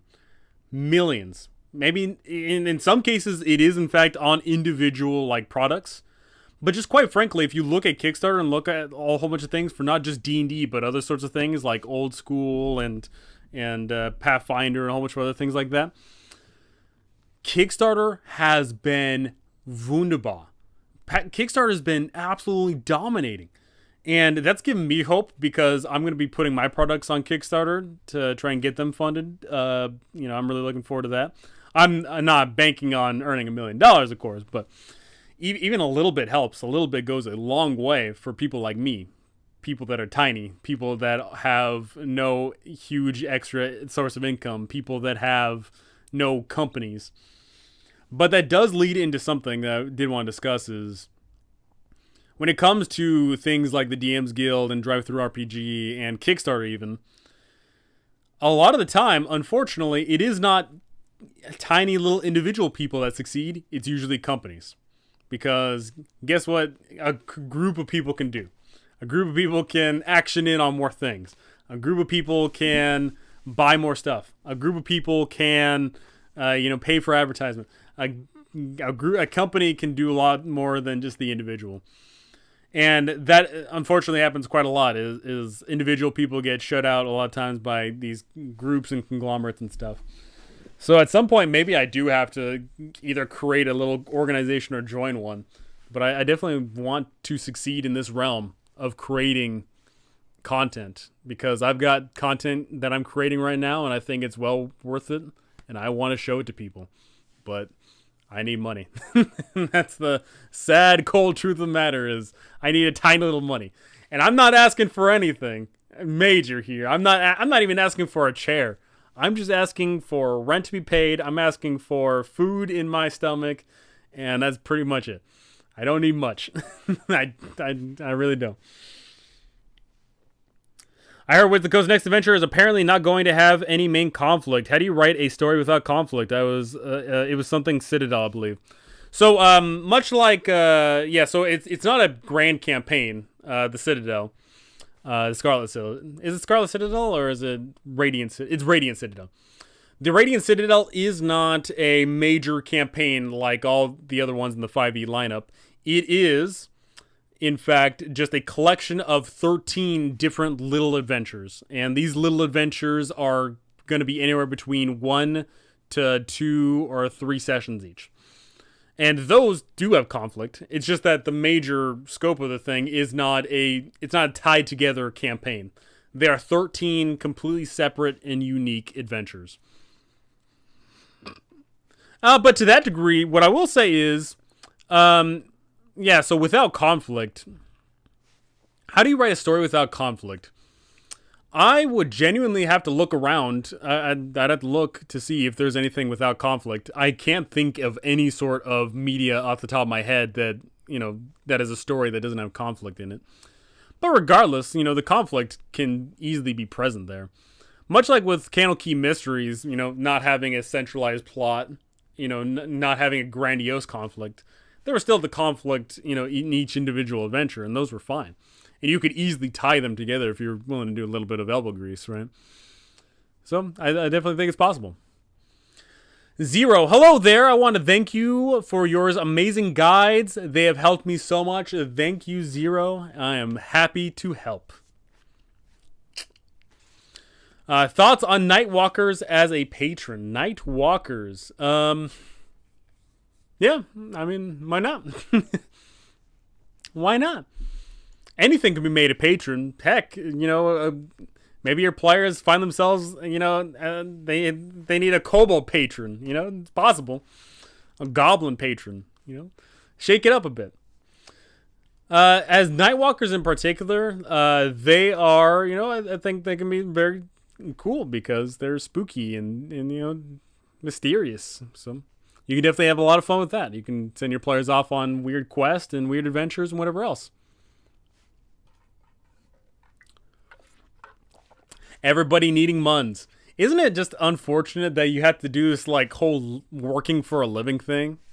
I didn't sign up for that. This is baloney. Why can't I just, create art all day? As funny as it is, with this whole thing about the future, a lot of jobs are going to get automated. In the future, in the not too distant future, cars are going to be driving themselves, and specifically trucks. Around the world, that's dozens of millions of people out of jobs because we need trucks driven and cars driven right now. Dozens and dozens of millions of people, maybe even higher than that, who knows, no longer going to have a job because the robots take it over. And then what happens? What else are the robots going to do? The robots are going to do all these other things, which is good. I personally think that robots should take over a lot of the mundane practices of our world because, one, human beings just can't be trusted with it, and two, I just don't think that they're necessary. But art is necessary. Every civilization, every culture has art, and human beings need to create it. Art, as much as a lot of people mock it, and as much as a lot of people, besmirch it, we need it. And that is something that robots are not going to do anytime soon, at least not in our lifetimes. They're not going to be creating the grandiose works that we're working on right now. Now, there is obviously some robots that are making some things, like you can have robots create scripts, you can have robots create, pieces of work and all that. But you cannot have them doing exactly what they're doing right now. So we need people to make things. And that's that. That's probably why third-party content is doing so well. Wizards of the Coast seems to be losing track of what makes D&D what it is. It seems like third-party content is significantly better than, say, Strixhaven. As much as everyone loves knocking D&D, the fact of the matter is D&D is still making millions, in fact, billions of dollars. So whenever people are always saying, oh, D&D sucks now, well, you can say D&D sucks, but guess what? They're making $1 billion. So, but as mentioned before, it's not just D&D succeeding. Other companies are too. People that make third-party content, people that make other tabletop role-playing game systems, those Kickstarters are killing it. Other companies are doing fine. Paizo, interesting enough, Paizo is the second biggest competitor in the tabletop role-playing game sphere, and they are getting dwarfed by Wizards of the Coast, where Wizards of the Coast made like $1.8 billion in that same time span. Paizo only made 35 or 38 million. So Paizo is just leagues behind. But even still, Paizo is doing decently. That being said, though, Paizo is in fact actually making 5th edition content. So maybe if they start making both Pathfinder and 5e content side by side, maybe those numbers are going to go up strong. Who knows? Why are robots taking over? I've got no idea. I've got no idea why robots are taking over. I work in Victorian-style mansion that's being converted into a bed and breakfast, which is haunted too, BT dubs. Heck yeah. I just started running Strahd for the first time, and your guides have saved my bacon several times over. Bless you for enjoying my content. Thank you so very much. Speaking of Strahd, my current game, I'm the Tatiana reincarnation. How do you feel about people taking Irina's place? How I feel about it is I think it can be done well, but more importantly, I think it can be done poorly. So, unfortunately, what ends up happening, this isn't just for Tatiana, but it can be done for, a number of different games, is unfortunately, the DM can create a scenario where one person in the party gets the, important character status. And I hate that. I hate when one person in the party is more important than everybody else. Now, I say that, and what I will say is you can have an adventure, specifically, like if you're running a grandiose campaign, you can have a small portion of the adventure be about one character. Like, let's say, as your adventures are leveling up, oh, hey, fighter, your uncle got kidnapped, and now and you're also like the son of the bastard son of the prince or whatever. So the next several sessions are mostly about that fighter. I think that's perfectly fine, because after those few sessions, then we go back to the regular scheduled program, or we divert the attention to someone else. Hey, wizard, it turns out that the magic tower that you studied at is actually come under attack, and one of your high school friends was the one that's doing it all. So this is your time. And then you move on. You rotate who this the important character is for the moment. But with Tatiana, with Curse of Strahd, unfortunately, I could easily see that being you being the main character the whole way through, which I think could be really bad. I know I would not have a fun time playing in a game where someone gets a lot more special attention. That being said, if there is a possible way to split it evenly amongst the party, if the special attention and care are distributed equally amongst the players, then I think it's perfectly fine. Like I said, I think Tatiana being a PC can be done well, but I think it can be done poorly. And I've seen on the Curse of Strahd Reddit, I've definitely seen people post up about it going poorly. It's an unfortunate truth of the matter.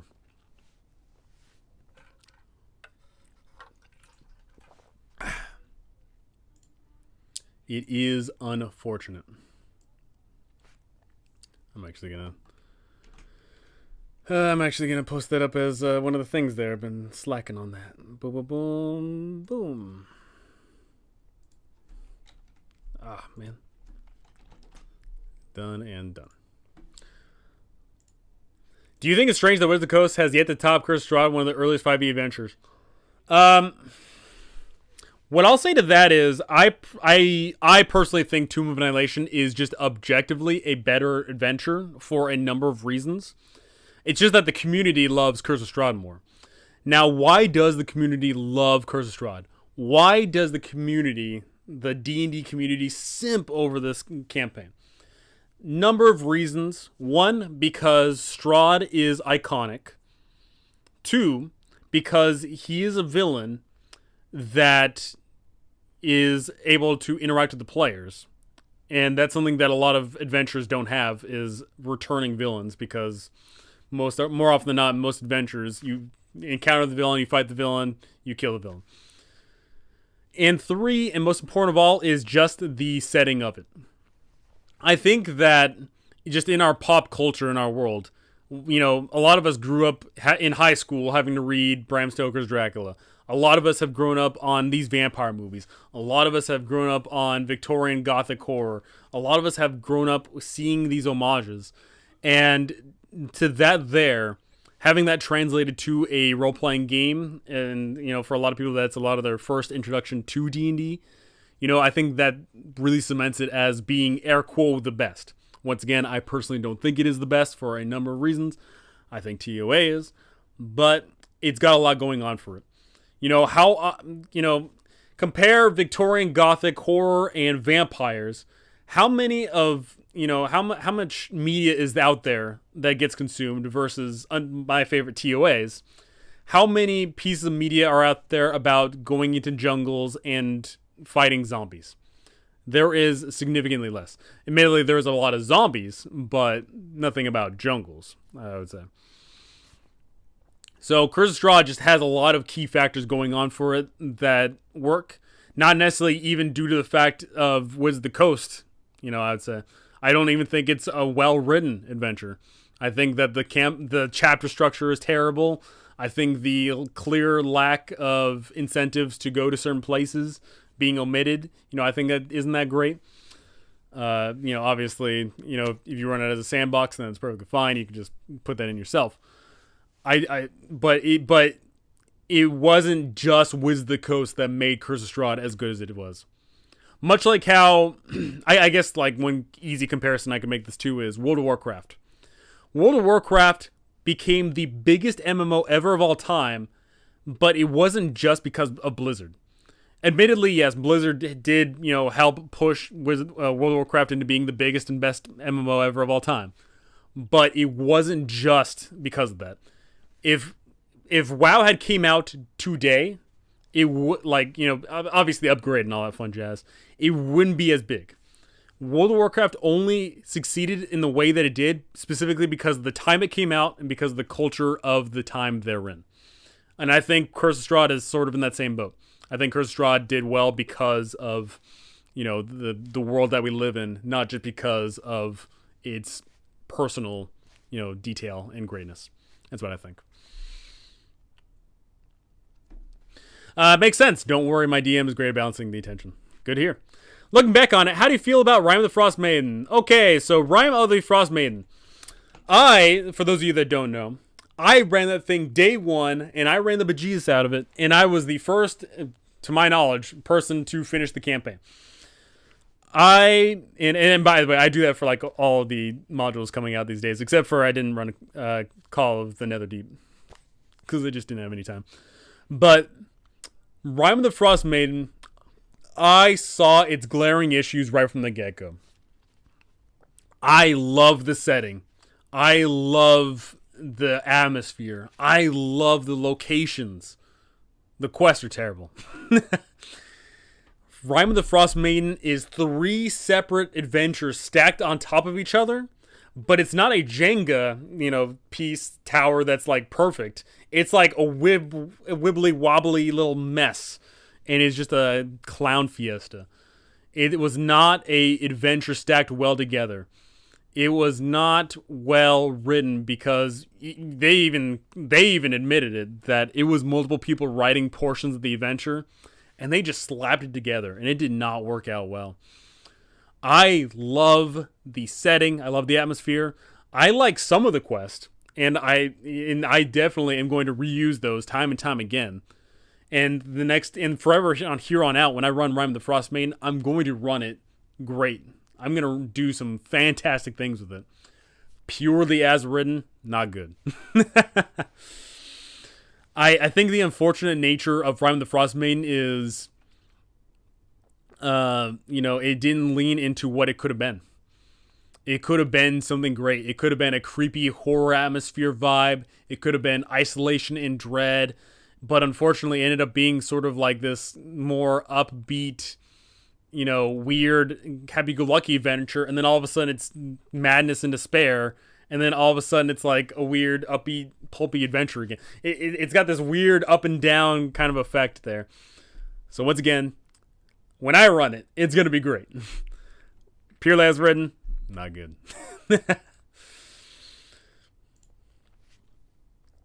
Van Helsing is a low-key good vampire movie too.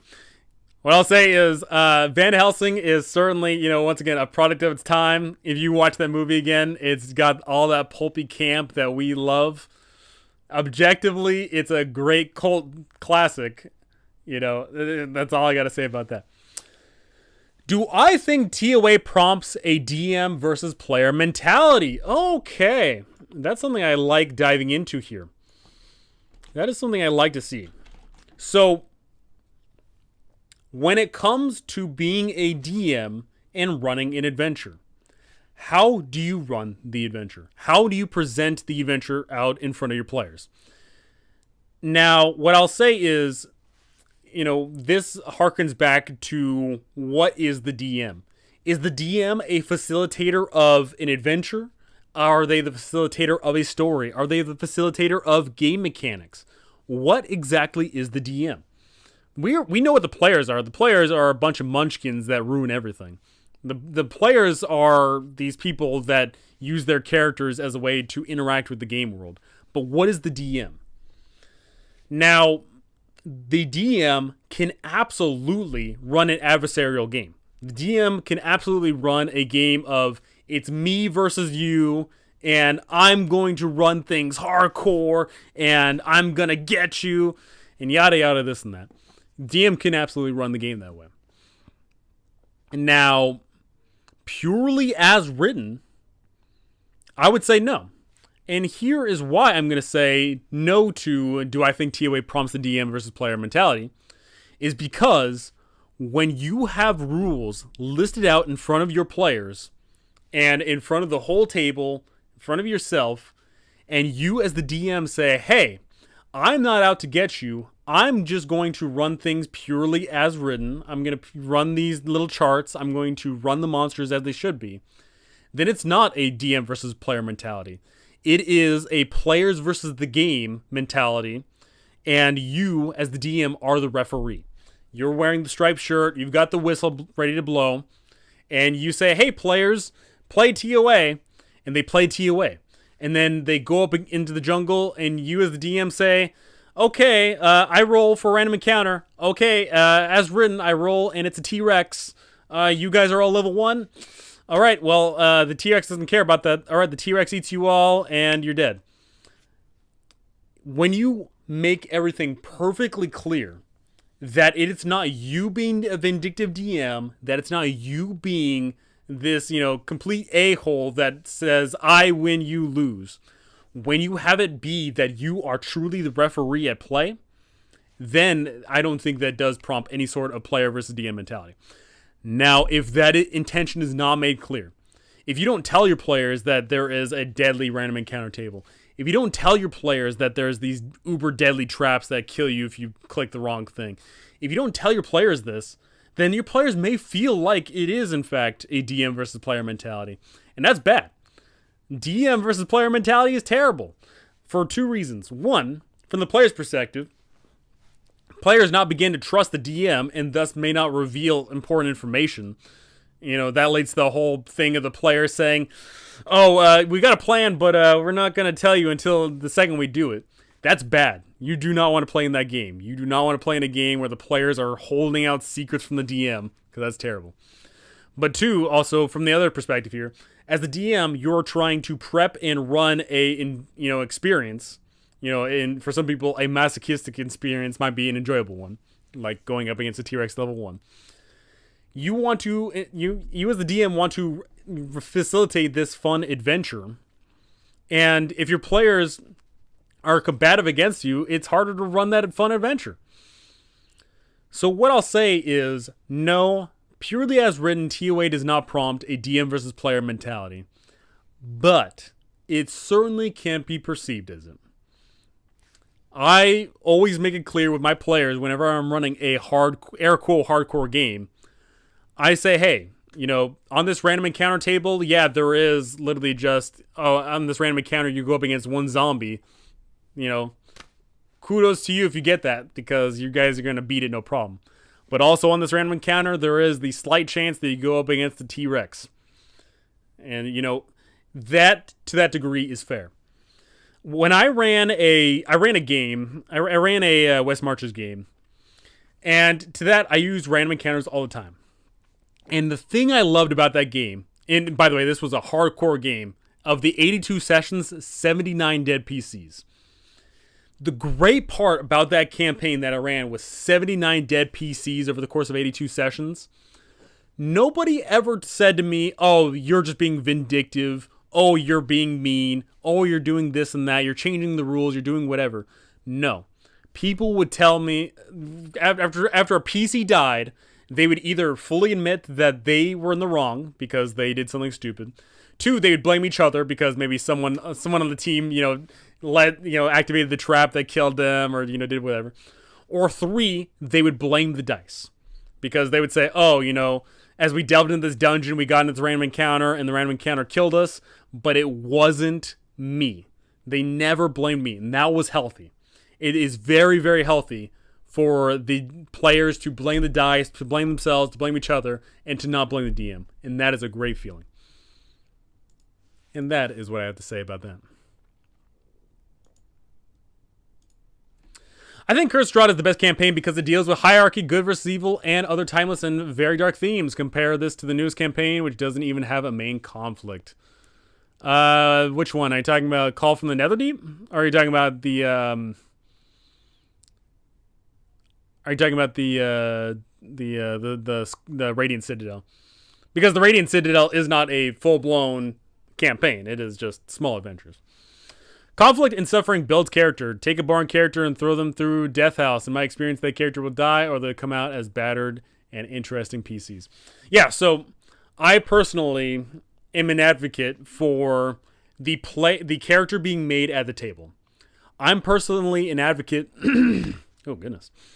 I'm personally an advocate for the character not being made, in your spare time or looking up some player build or writing a 5-page backstory. I am very much an advocate for you creating the character at the table with everyone else and the adventure shaping that character. Which is why I personally run a lot of level 0 play. Level 0 play specifically really facilitates that. Because, when you have a level 1 character still has a major background tied to them because a level 1 character is, even though we perceive them as terrible, they are still leaps and bounds better than a commoner. So, why is the fighter so good at fighting? You got to come up with that story. How does the wizard know all these spells? Well, you got to come up with that story.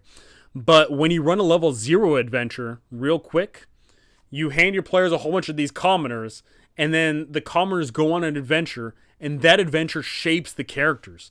The people that come out of that, they are shaped by the adventure at hand. Did that person pick up a weapon and use it to slay the monster? They might become a fighter. Did that person pick up a random magical item like a wand and cast a spell? They may be interested in becoming a wizard. Did that person, find God because they, stumbled across a shrine or something? They become a cleric. And so on and so on.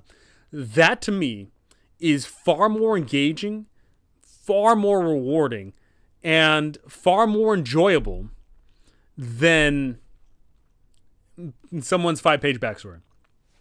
Whenever I see the 5-page backstory, it's unfortunate because what I end up seeing is people wanting to not run a group game. A lot of the time, whenever I see the 5-page backstory, it's people trying to get other people to look at their work, and I don't want that. I don't want D&D to be about writing a whole bunch of stuff on the side, specifically as a player, mind you. I don't want to be you writing a whole bunch of stuff on the side and then subjecting the DM to have to force a random narrative to fit your character and to subject everyone else to your backstory that doesn't even pertain to the adventure at hand or has ever pertained to the adventure. I want the adventure to begin and end at the table. And that's my thoughts on that.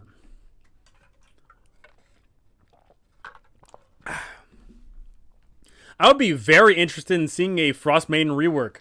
So, if you are a Curse of Strahd nerd, you may be familiar with Dragna Carta. Dragna Carta is a renowned author and showman of Curse of Strahd. He's done a ton of work on redoing Curse of Strahd and adding a whole bunch of different elements. And he was at some point doing a Frostbitten. He was because he did a show called Twice Bitten for Curse of Strahd, and he was going to do Frostbitten. However, unfortunately, I saw that. I think it fell through. I don't think it's going to happen. But I think he still said he was going to do writing for it.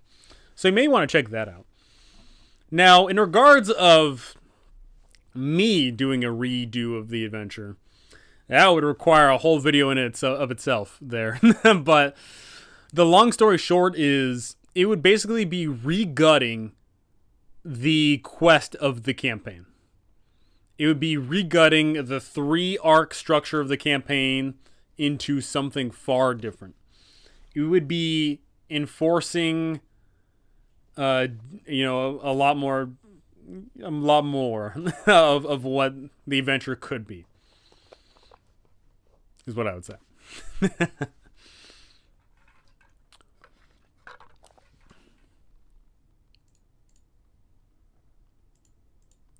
But I definitely think, like I said, like the Frostmaiden is such a fantastic setting. It's a fantastic atmosphere that it deserves a great adventure tied to it. And there are certainly great adventures that can easily be tied to it. Just need a little bit of DM elbow grease is all. Just need a little bit.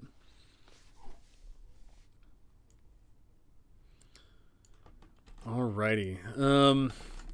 How would you use Iriel Larthus in the Frostmaiden rework? Oh, without getting into any spoilers, because there may be people that, haven't played through the adventure. What I would say is Iriel Larthus actually doesn't need too much. Needs a little bit. I will admit, Iriel Larthus does need a little bit, but not too much. I think a lot of the grand finale portion of it is so fantastic. In fact, I think that like the last chapter of Frostmaiden is pretty much part of the best part of the adventure. But obviously there's little touches here and there that would need to get touched up. And to that I would say, not much. I would say make it a bit more of a presence, make it a bit more of a known factor versus an unknown factor. Or maybe not just necessarily a known factor, but make it the potential for a known factor. Because what ends up happening a lot with D&D adventures is that there's villains that the players don't know they're going up against until they're right in front of their faces. And then there's no build-up. Even a little build-up to a monster, to specifically a villain, goes a long way. Just a little bit. Teasing something out. Potentially, especially if it is a reward for exploration, combat, or roleplay, that they learn bits and pieces of information, that's always the best. If your players weren't just given some piece of information, but they earned it, and that little piece of information helps out with the future at hand, so great.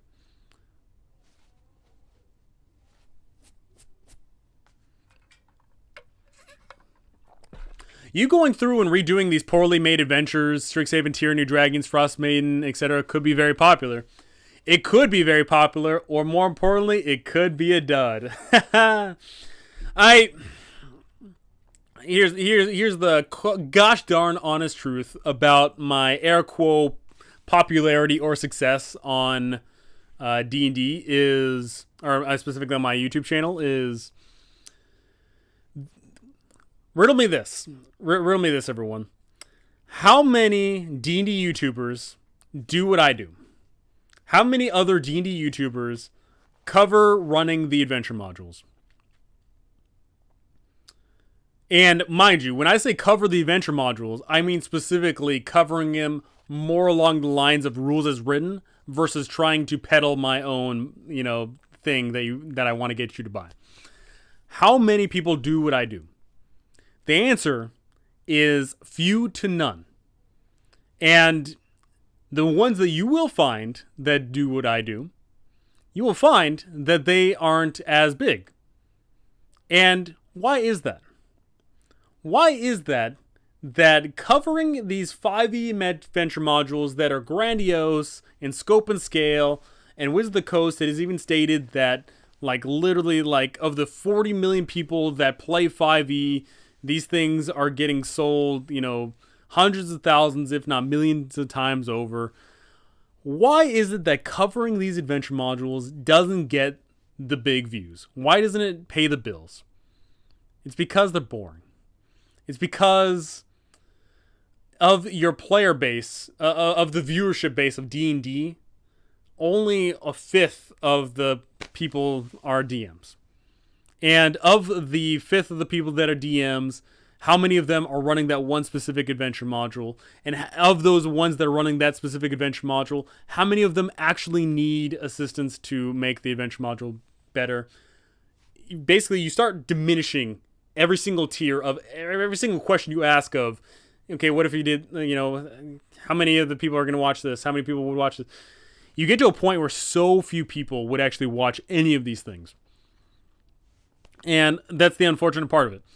Looking through all of my adventure stuff, I've got Tomb of Annihilation with 22,000 views, which is my best one ever. I've got the beginning of Waterdeep Dragon Heist, 17k views. The beginning of Curse of Strahd, 11k views. The beginning of Wild Beyond the Witchlight, 10k views. And it just it drips down more and more. And unfortunately, it's just it's not going to get any better. Is what I'll say. It really isn't. There is,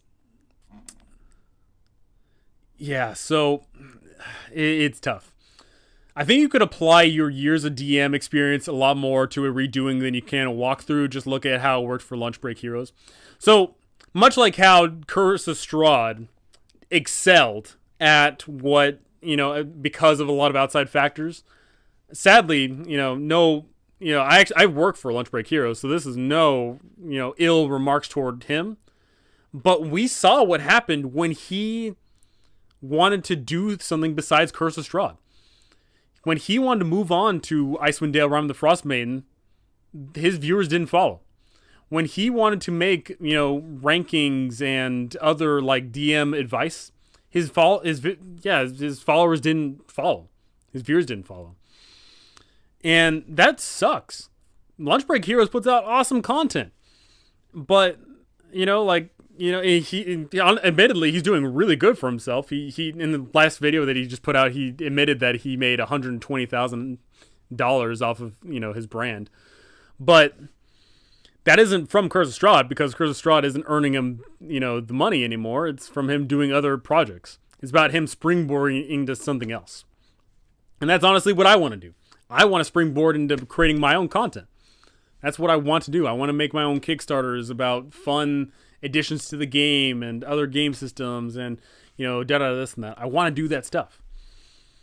And Curse of Strahd, admittedly, is the biggest module and thus it gets the most views. But then covering the other stuff like Strixhaven, that's not going to get that many views. That's not going to lead to anything, unfortunately. Not many people are going to buy it. When I did a whole thing on Candlekeep Mysteries, and unfortunately that didn't get nearly as many views. Let me take a look here. What did you?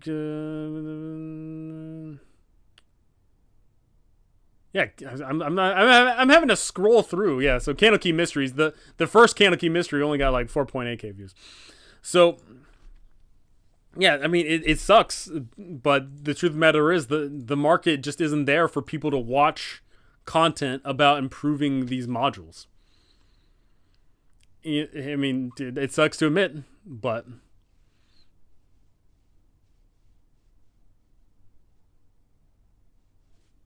it is what it is. Um, yeah, like I said, like I wanted YouTube should never be the goal. Because if you make YouTube your goal, then you're probably going to burn yourself out, or you're going to pull your hair out about, all of my views and my thumbnail has to be perfect and all this. I don't want to do that. What I want is I want my YouTube to slowly grow, and I want my YouTube to push me to creating the content that I really, really, really want to push out, like my magazines and my adventures and my other writing materials. I want to do that. So it is what it is. What would you do? What would you change in the start of Out of the Abyss? Absolutely nothing. Absolutely nothing.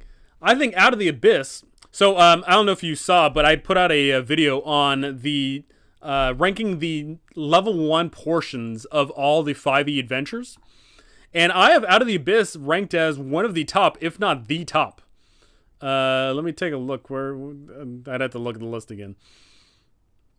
But yeah, I think Out of the Abyss has legit one of the best starts of an adventure module from 5e. Where did I put that video? Playlist would be my tier list. Here we go. Grammarly can help you rate. I don't want to hear ads. Screw you, ads. Yeah, so Out of the Abyss I actually have ranked as the second best beginning of all of the 5e modules. Seconded only by Ghost of Saltmarsh. Because Ghost of Saltmarsh has got some good stuff in it. My Lost Mind of Fandelver DM guides drove my channel, but you are right. If I make anything another content, it just dies. As I mentioned early on in this, unfortunately, YouTube pushes you to be uncreative. YouTube pushes you to be boring. YouTube pushes you to be safe. If you are a person that covers one thing, then you have to cover that one thing forever and all the time. If you cover something else, then screw you. I don't like the system. I understand why the system's in place, because YouTube wants people to, specialize in one thing so that when you go to someone, you know exactly what you're getting. But I think that's boring. I enjoy content creators a lot more than the content. YouTube has the different mentality. YouTube would rather you put out... YouTube wants the content to be married with the content creator. I don't like that. Walkthroughs can be really nice if you feel lazy and don't want to read, but a competent redoing from a skilled DM can be indispensable, like that of the Alexandrian remix of Waterdeep Dragon Heist. So, so Alexandrian, I don't know if you all seen, but Alexandrian actually also started his own YouTube channel, and he's been putting out some videos slowly but surely there. But yeah, I mean, there is definitely potentially a market, but I genuinely don't know. Like, I don't know. I wish I could see the numbers. I wish I could see like the sales. I wish I could see, how many people, look at these guides and stuff like that. I can only rank it based off of my perceptions. And as far as I can tell, I am the biggest YouTuber that covers running the adventure modules. All of them. There are some YouTubers that cover, one or two of the adventure modules, much like Lunch Break Heroes covers Curse of Strahd. But for the most part, most of them just cover, one, or more importantly, all the other D&D YouTubers don't cover them at all. Because the other D&D YouTubers cover the generics of the game, which get a lot more views. I personally see how that could be indispensable, but would it be worth the time? Would it be worth the investment? Even if I helped just one person, I would say yeah. I would say if I put out like a full-on extensive guide on how to make Out of the Abyss the greatest module ever, how to make Tomb of Annihilation the best module ever, how to do all these things the best modules ever, I could, that'd be great. I just don't have the time. I don't have the money. I'm poor. I'm working like every day to just to scrounge for ends meet. And you know, it's an unfortunate thing. Is like I need to work to get famous, but at the same time, I'm working to just stay alive. It's this thing of like you just need a little bit. You just need a little bit. You need a little bit of money to make a lot of money. You need a little bit of time to make a lot of time. And I don't have any of that. I really want to. I really do.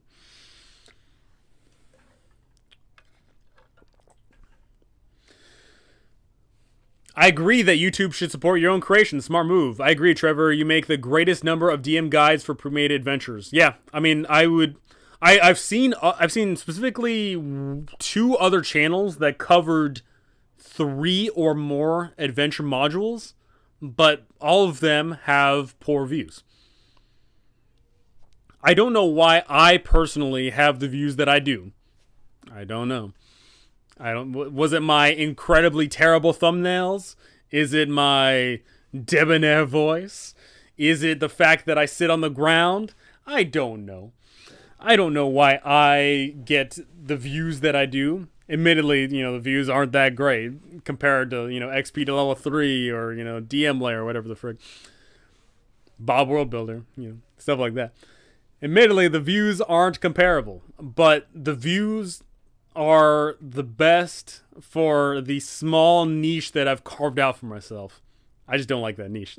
I don't want to be tied to only, doing the same thing over and over again. It's one of those things I've got to work on.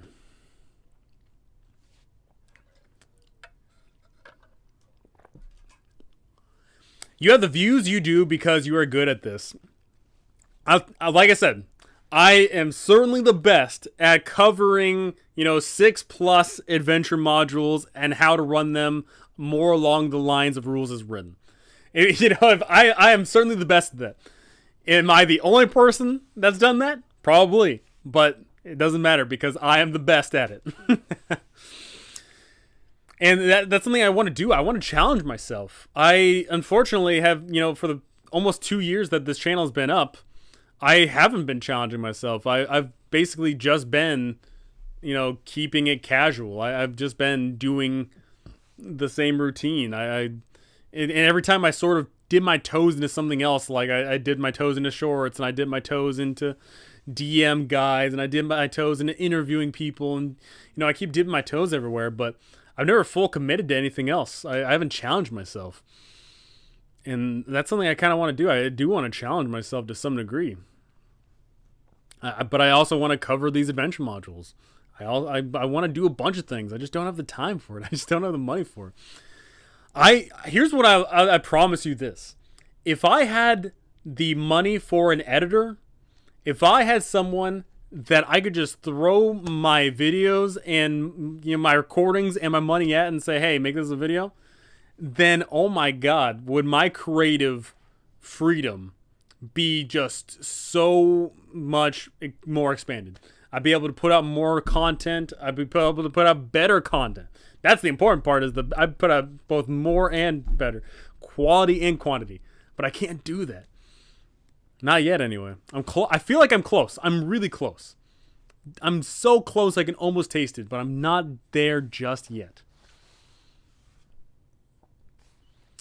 Sometimes you got to risk it for the biscuit because it could fail, but it could also drastically increase your views. There could be a niche that you haven't tapped into that you could do uniquely well.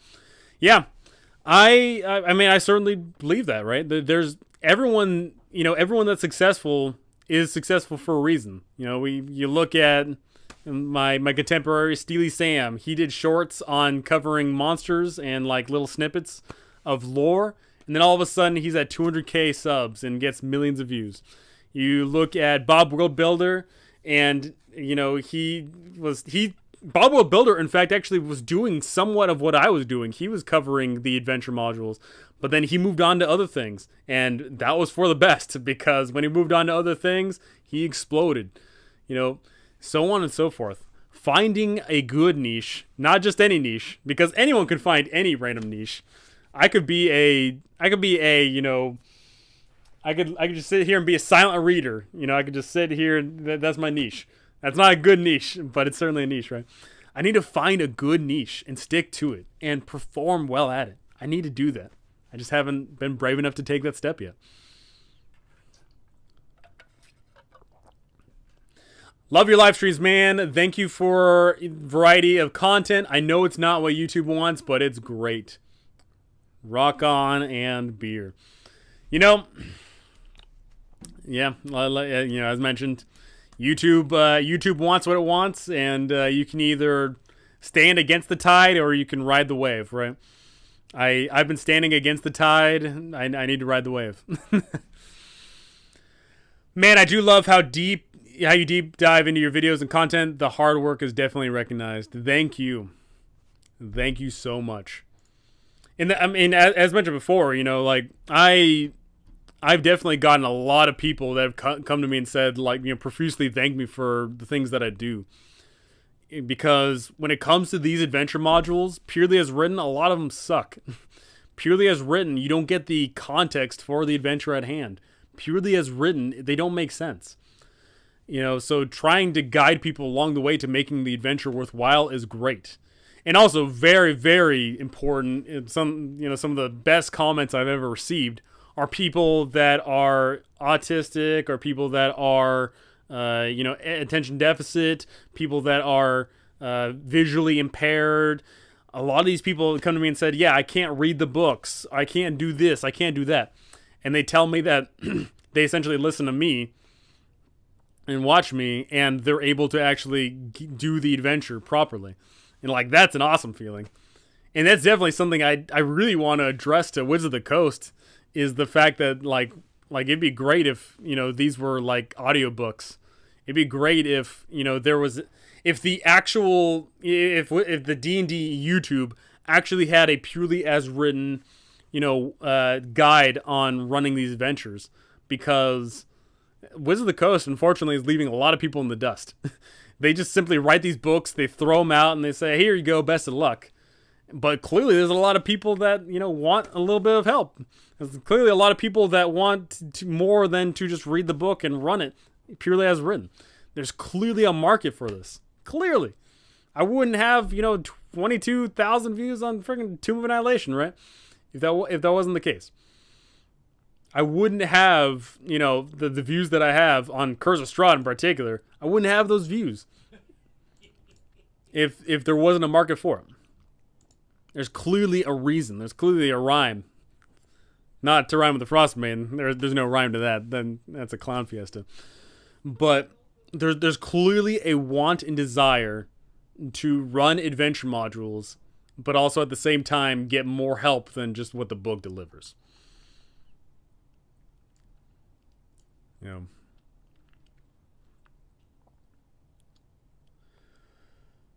Oh, man.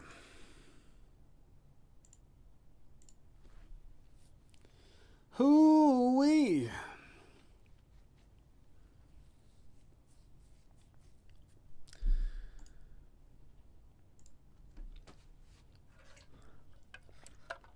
I think I'm getting a little bit better about these rants. I think I'm getting just a little bit better. It used to be that whenever I would go on a rant, I would go on one tangent, and then something would pop up, and I'd go off on another tangent. I kind of forget where I started, but I've been very good about trying to keep it level, trying to keep it straight and narrow, as it were.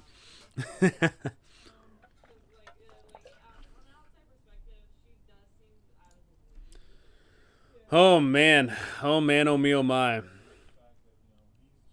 And honestly, now that I think about it, I totally missed the ball there too, because something for the last like 3 books, I was actually on top of it, putting out guides right away. And then lo and behold, the good old Call from the Netherdeep comes out, which is the Critical Role adventure, and I didn't do that. But guess what? Critical Role is the biggest thing ever of all time in regards to D&D.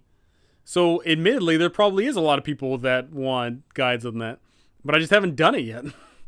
So, I feel like I really kind of dropped the ball on that one. Maybe I should get to work on that. I don't know how many people have actually started running that adventure. I've got no clue. But, you know, I definitely think it could be maybe worthwhile doing, because I don't know if y'all seen from all my other D&D YouTuber contemporaries, but they love slapping Matt Mercer's face on videos. They love putting Matt Mercer's thumbnail or a critical role in the title or doing something. They love doing that because that gets the views. So maybe I should follow suit.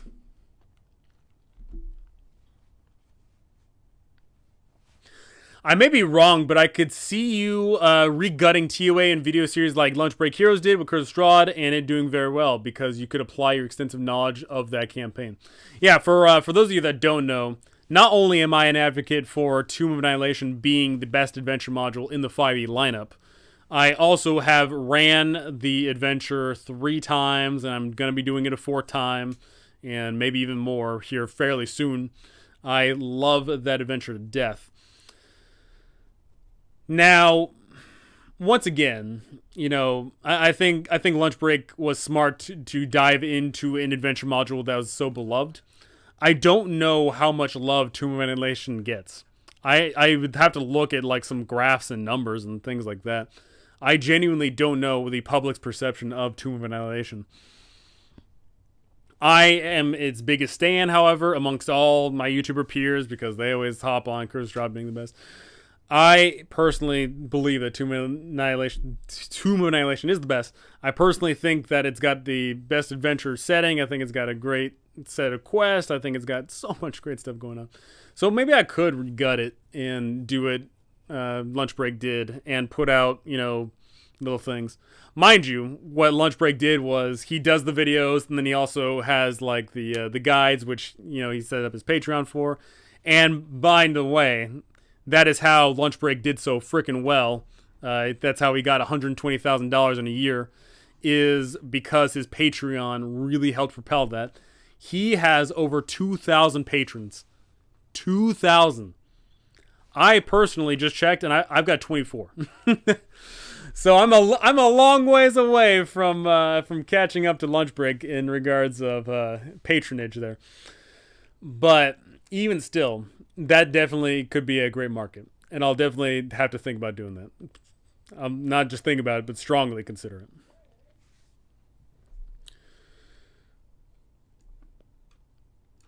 it. Ooh, a question. Okay. Gotta post this one. Do you think there's a market for lessons learned for each campaign module? Like, learn how to run a good opener for Saltmarsh. Learn how to do a great villain from Curse of Strahd. I think there could be. Right? I think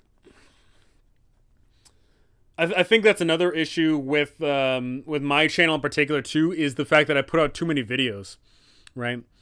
So when I put out all the videos and all the guides, you know, each of the campaign modules that I've done have been anywhere between 20 to like, you know, 50 videos. So then if I start doing things like this, you know, lessons learned, my fear is that I'm pumping out more and more videos and they just get lost in the aether of my channel. I definitely think a lot of people would love to see, oh yeah, you know, how do I start this campaign? How do I, you know, create the good opener? How do I run this villain this right way? I definitely think there's a market for that. But my issue is, how do I do that? How do I put out quality and quantity videos without getting oversaturated? That is something I need to figure out. That is something that I need to definitely consider. Definitely know people who would watch the Call of the Netherdeep reviews. Yeah, I definitely need to get on that ball. Those Critical Role recap videos, analysis videos on channels are rubbish in my opinion. Guess what? Doesn't matter what your opinions are. It matters about results. I could put out a video about you know, the biggest turd versus the biggest, you know, douche, and if it gets 1 million views, it doesn't matter if it was a crappy video. It only matters that I got the 1 million views. There's several other of our YouTuber contemporaries out there that are putting out, you know, Critical Role recaps on did you see what happened in this episode? Oh, you'll never believe what Matt did. You know, those videos, they put them out there. And whether you believe that they're rubbish or not, it doesn't matter because they get the views. They really did bring a smile to my face listening to all of Icewind Dale DM, guys. Thank you. That is great to hear. If you got TOA to fix it, you should also do a live play on it being run in that way. Live plays are another thing, right? I personally would love to do a live play. I would love to do a live play. Can you point to me any of the D&D YouTubers that do live plays on their channel? Can you? Because I'd have to take a quick glance there, but I can guarantee you very few, if at all, of them do it. Now, why is that? That is because, and this goes for my reviews or my guides on the modules. This goes for life. If you have a series, more people are going to watch the start than are going to watch the finish. If you look at Critical Role there, even Critical Role, the biggest the big, their first video gets 10 million views. Their latest video is going to have 2. It's just a natural occurrence that people, over the course of their time, people are just going to fall off of something. Whether that be because they don't enjoy it, because they don't have the time, because, X, Y, Z. People just naturally fall off of series. And you can see that with my module guide series. My first videos in each one of those module guide series does the best. And then over the course of time, in chapter 1 guide gets, 10K views.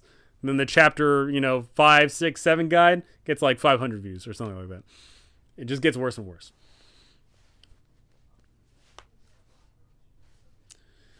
That would likely succeed in my eyes because no one else has done that for TOA, or at least not nearly as well as you could. Well, that is good to hear. That that is excellent to hear that I could be the best at it. But even still, Dungeon Dude does a live plays. XP level 3 does live plays on Arcane Arcade. Yeah, so that is another thing. When it comes to the big YouTubers, they all have, not all of them, but the ones that do live plays, the ones that do something niche, the ones that do something else, they start up a second channel.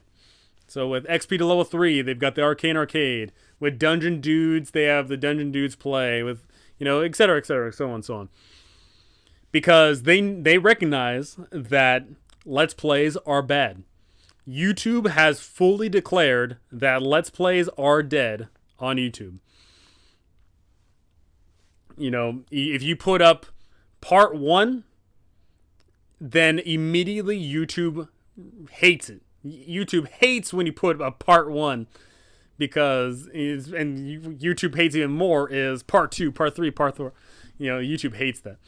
So what all these big YouTubers do is they start up a second channel. And then the interesting thing is, of course, you always get some carryover from your first channel to your second channel, but it's a small fraction, maybe not even a 1/10. Your second channel, some fun allowed. Some fun allowed. Right. That's actually pretty good. I'm not gonna lie. But so let's play ballpark numbers here. Let's say if on a generous summation here, a 1/10 of my viewership, a 1/10 of the subs went to go sub to the other channel.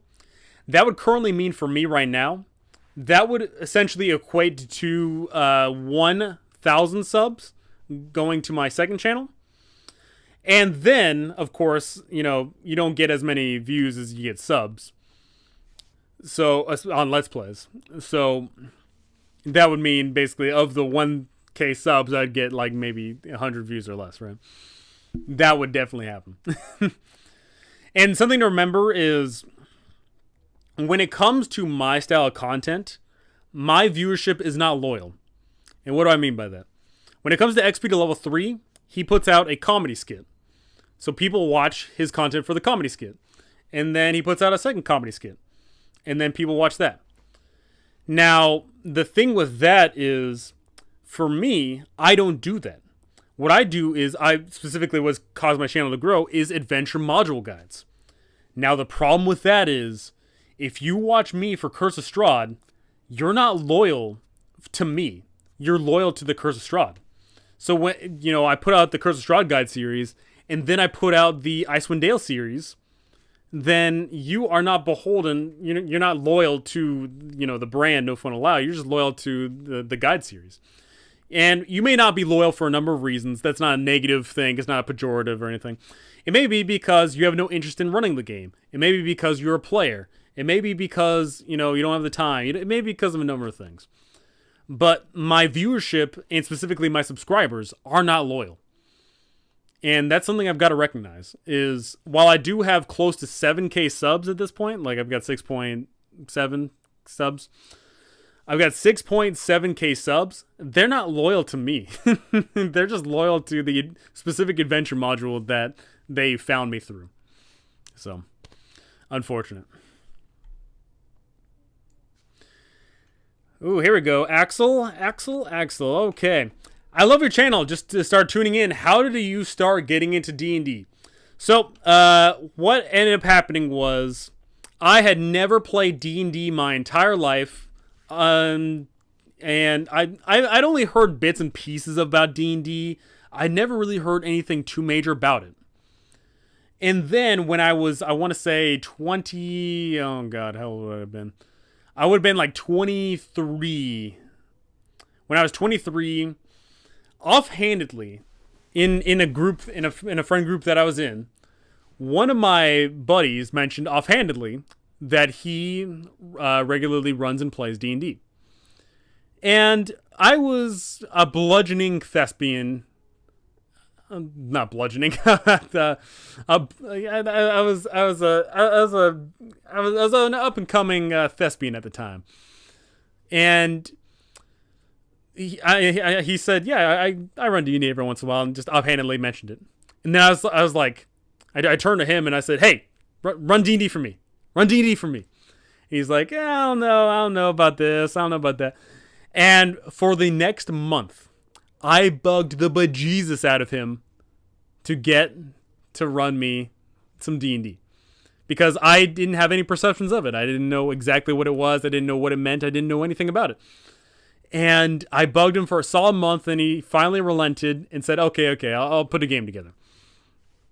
So then he got several other of our friends and ran a game of Out of the Abyss. I was a player, and the best part about that was one of the few revelations you have in your life where you stumbled onto something great. When I played in that first session, and I role-played my character, and I got into a swashbuckling fight, and I actually had the autonomy to do something other than what video games normally give me. When I was allowed to take control of a character and do something, I was awoken to the world of D&D and subsequently, of course, tabletop role-playing games in general. And I realized that there was no going back. I knew that I was going to be on team role-playing game forever and all the time. And that was great. My first exposure was a great DM who ran Out of the Abyss, and we ran through that for a good long time. And then after that, mind you, while still playing in this game, I then moved on to DMing. And where I loved being a player at first, I then quickly found my true love, that is DMing or GMing or refereeing or whatever you want to call it. I realized that playing in an adventure is fantastic, but presenting an adventure for my players to run through is truly the most rewarding experience for me. And I just ran games, and then I quickly totaled it up, and I realized that over the course of just a few years, I had ran for hundreds of people, running hundreds of sessions and dozens of different adventures. And I've ran for so many people of so many walks of life, and I've ran so many different adventures, and I've now ran a whole bunch of different systems. I've ran so many different things, and I'm so thankful that it all started with just a random thing of him just offhandedly mentioning, because of the conversation at the time, he just offhandedly mentioned, oh yeah, I've run some D&D. You know, it's amazing how I got here because of that one dumb little conversation, and I absolutely love it.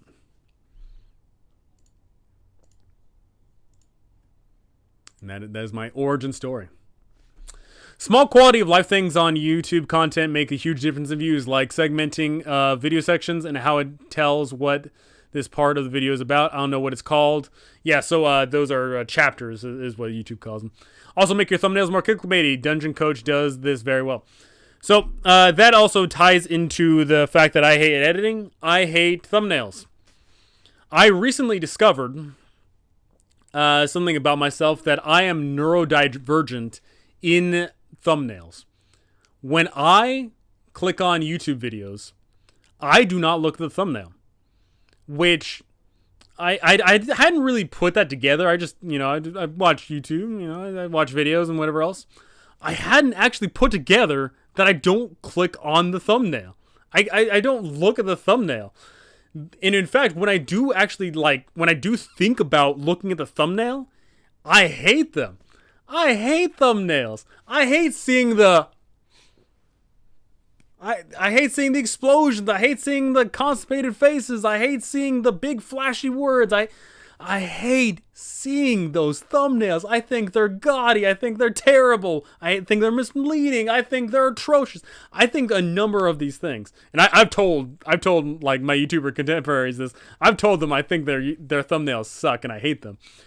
But the important thing that I recognize is that it doesn't matter what I think. It matters what people think. People like those thumbnails, clearly, because they get views, right?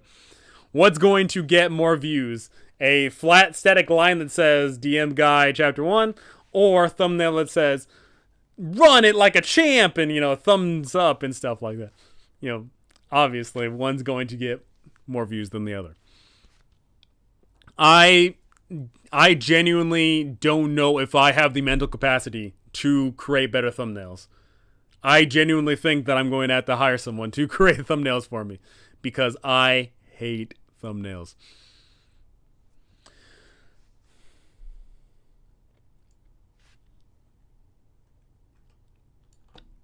Ooh, here we go. So prior to being a DM, any other writing experience or acting or something of the like? Funnily enough, no. So my backstory is my backstory. Yeah, I guess let's run it that way. My backstory is no writing. My backstory is no acting. I say no acting.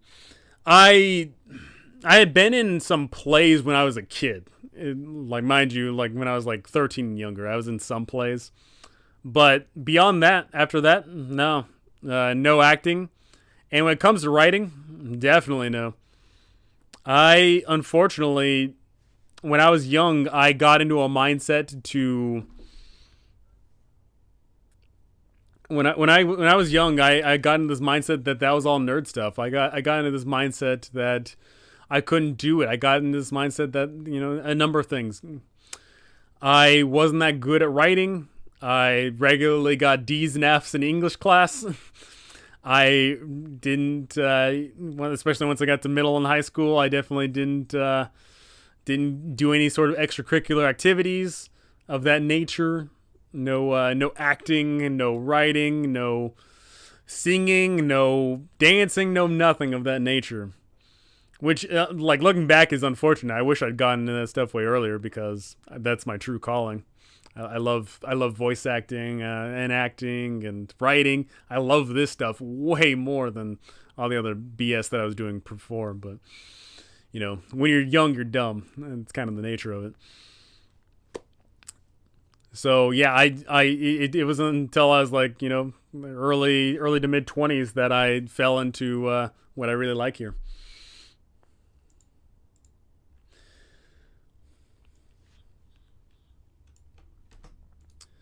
Unfortunate for me. Alrighty. So any tips on how to stop yourself from overdoing notes? Because I find I always do way too many notes on the current session and none of the following session. None of the following session. Yeah, so the thing is, you don't need to, right? Like, you don't need to, do notes on the following session because that's future use problem, right? I think the important thing is you don't make 10 sessions from now the best session. Make today's session the best session. Make now's session the best session. Because, quite frankly, that's all you care about. That's all your players care about. What do your players don't care about, next week's session. They care about the session that they're participating in right this second. Make it the best you can be. I think that a lot of times we try to get like forward thinking in regards of what the players are going to do and how the story is going to shape up and how to write up the best dungeon that's going to be this long. A lot of times we get fixated on predicting the future, but the future is now. Your players are dictating the future. I like if you want to run a super duper roller coaster style of campaign where you truly do dictate where they go and what they do and what they fight, unless you're running that, more often than not, your players are dictating the adventure. And you make the best session right there for them to play with, and their actions and their words and their decisions in this session are going to dictate what happens next session. Oftentimes, I personally I've done it multiple ways. I've written up the whole campaign at hand, 8 sessions, 20 sessions in advance, and there's times where I don't write up anything until after the session's done, and I work up on the next session. I think the important thing too also is there is no one way to do it, because your way is going to be the best way once you figure out what your way is. Some people are going to swear by doing it exactly one way, but it's only going to work for them, right? I can't tell you what's going to work best for you. What I am going to tell you is don't sweat. That's what I'm going to say. I'm going to say, the fact that if you overdo notes on this session is great. And also, very, very importantly, you say that you're overdoing notes here. There is no such thing as wasted space. There is no such thing as wasted material. If in your session you overdo these notes and you write down a whole bunch of things and you do that, but your players don't get to all of it, then guess what? You've got all this extra material just waiting to be used. That's great. It's awesome to see, like, if you've got a bank of, like, let's say you've got 10 air quote, like, bullet points. 10 bullet points about what's going to happen in this session. But your players only do 6 of them. Then guess what? You've got 4 bullet points left. And that can carry on to the next session. Or maybe sessions down the line. You can carry on these bullet points. You can basically have this moving torch of goals and ideas and notes and story beats and things like that. You can have this continuous torch of bringing a whole bunch of material to the session, and then you have a little bit of carryover. You add on to that, and then you move on to the next session and carry on and carry on. You can do that, and it's great.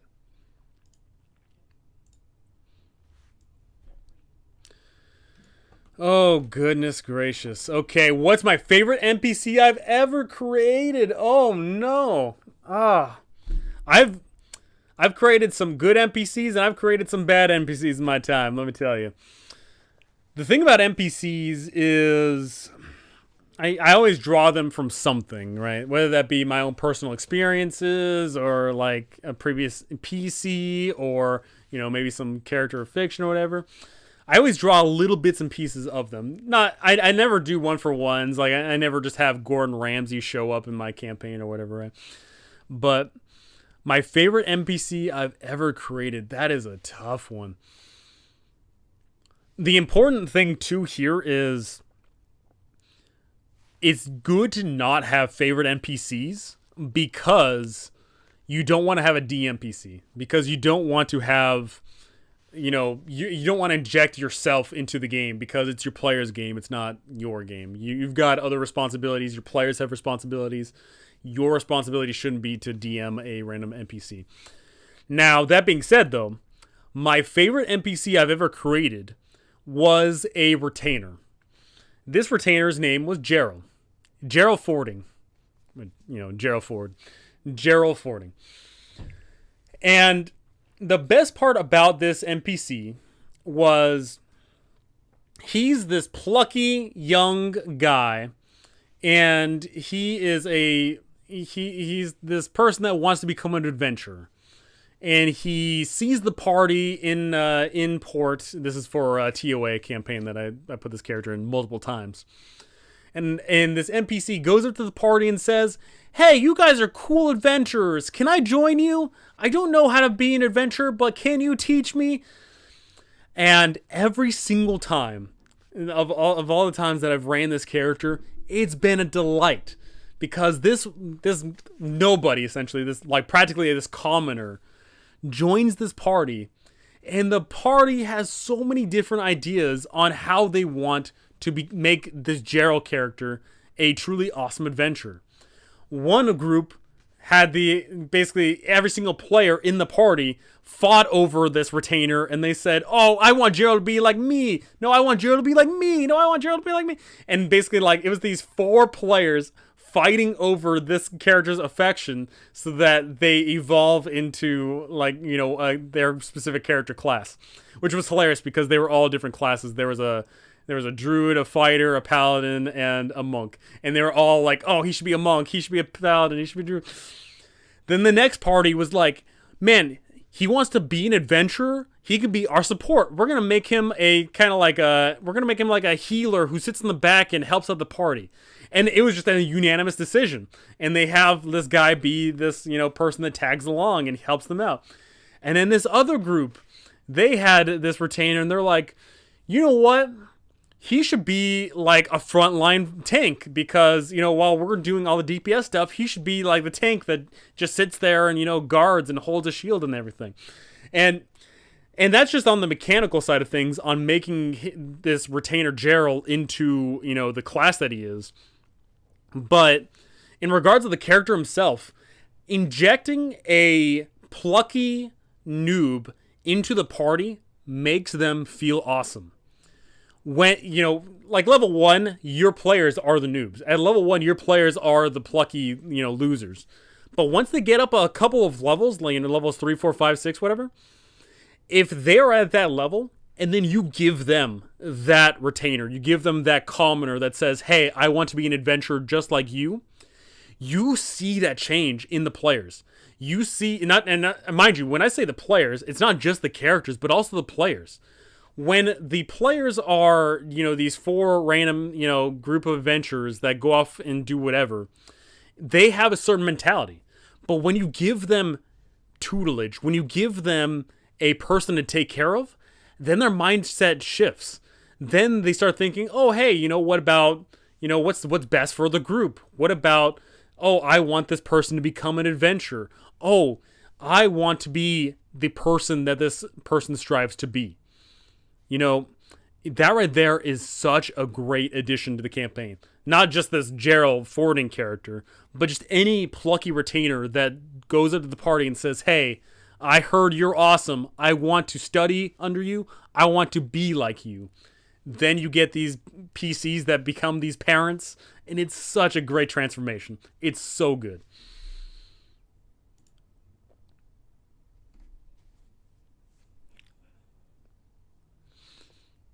How often did this retainer die? Funnily enough, specifically Gerald never died.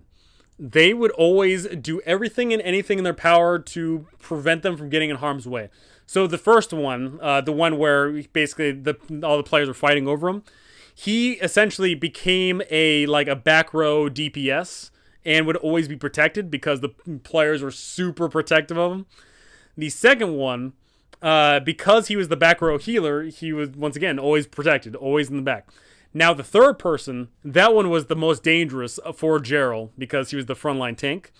But what they would do is if Gerald looked like he was in any trouble at all, they would always basically just rush in and get enemies off his back. So specifically, Gerald Fording never died. But when it comes to other NPCs like this, specifically other retainers like this, yes, other retainers have died, unfortunately. But that just comes with the nature of it. When you give, specifically when you're running old school stuff, not just 5e, but old school D&D, when you have these retainers that you give to your party, some of the eggs are going to crack, and that's just the unfortunate part of it. I am going to be right back, but afterward I will be wrapping things up because I believe I've been going for like close to 3 hours. So I'll be right back, and then I'll answer a few more questions, and then I think I'll wrap it up after like 3 hours and like 15 minutes or so. So I'll get back to you all.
Such a long way down, sitting on the ground all day.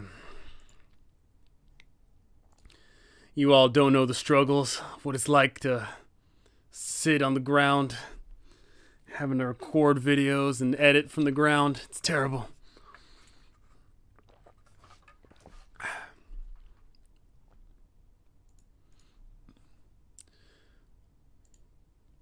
I feel like a high schooler when the teacher left the room.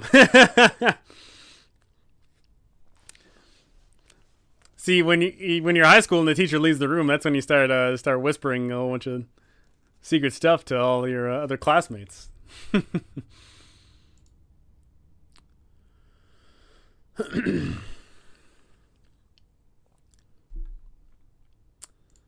Yeah, so any more burning questions, feel free to ask them, and I will get to them. But to reiterate, the things that I'm working on is No Fun's Guide to Everything.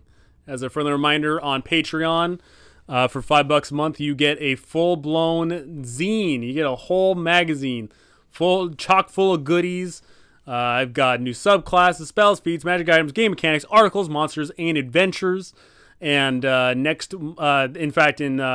13 days, No Fun's Guide to Everything Volume 4 will be out, covering jungles, making jungles, jungle factions, and a whole bunch of new game mechanics, a whole bunch of fun, good stuff there.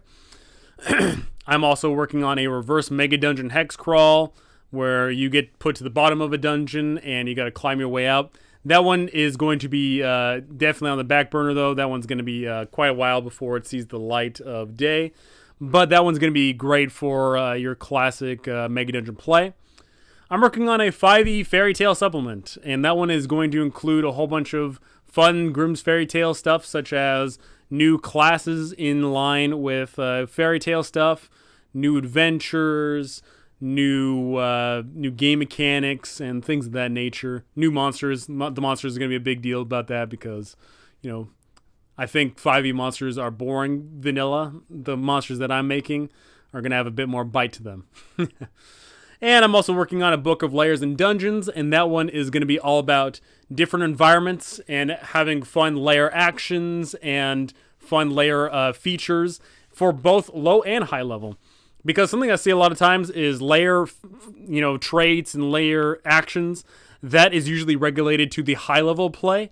But I sincerely believe that there is a lot of great stuff and fun stuff and fair stuff you can do at the lower levels, where you have layer feats and layer actions. So check out that when I have more to say.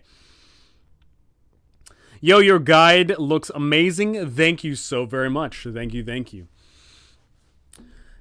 Favorite module, Tomb of Annihilation. And why do I believe that Tomb of Annihilation is my favorite module? Well, I don't believe it. It is it.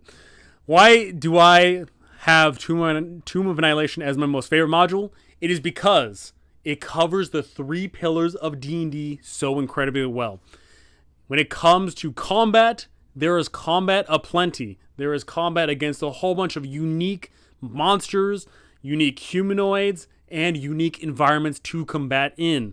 When it comes to the exploration, a awesome jungle to delve into, awesome ruins to explore, and a awesome it's just the exploration is just fantastic in it. And last and thirdly here, the social interaction. There is faction play. There are unique, awesome, crazy, and eccentric named NPCs. There is a whole town that you return to that is full of great NPCs to socialize with, which are going to give you further and better quest into the jungles. It, in my opinion, covers the 3 pillars of D&D so incredibly well, and I love it for that.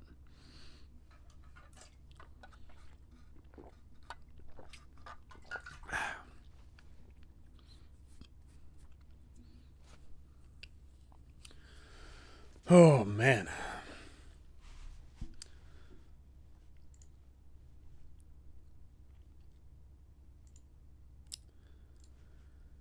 Goodness gracious. This was a good little stream, though. I went on for 3 hours. I got $5, which, mind you, $5 will go a long way for me. I promise you. $5 is a meal for me. Maybe even 2. So that definitely goes a long way. We talked about a lot of great things here, and still got plenty more time for some fun comments here. Favorite supplement book of the 5e lineup, I'm going to assume here. That would probably be... that's a tough one.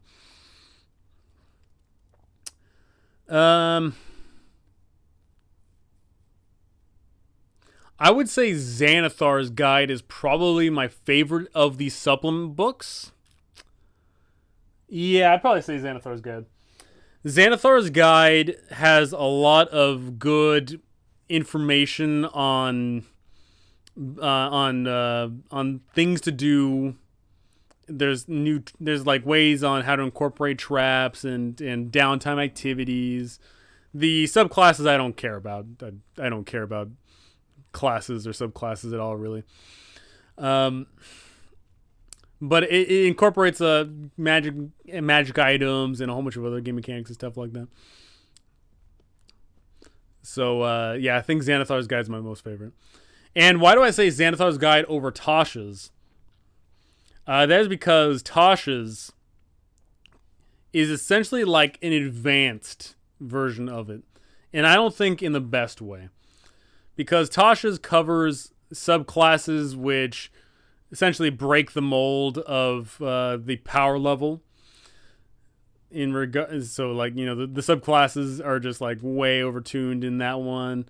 I don't the magic items in Tasha's are really high level, and I typically run a lot more lower level D&D. So there's that. So I'd say probably Xanathar's Guide is my favorite of the supplement books. But coming in at a close second would probably be Van Richten's. I really like Van Richten's.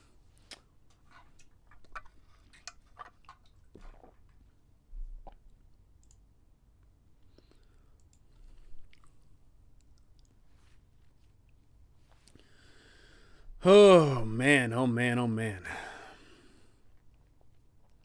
So basically, if you took away anything from over these 3 hours here, it's that I need an editor, I need a thumbnail maker, and I need to start a second channel. That's apparently the takeaway here. Thanks for the great stream. If you ever find yourself in Midwest Minnesota and need a cup of coffee, I make a great caramel latte. Fun fact, I don't drink coffee. I actually do not drink coffee of any sort at all whatsoever. I do appreciate the idea here, though. Thank you, but yeah, I abstain from drinking coffee.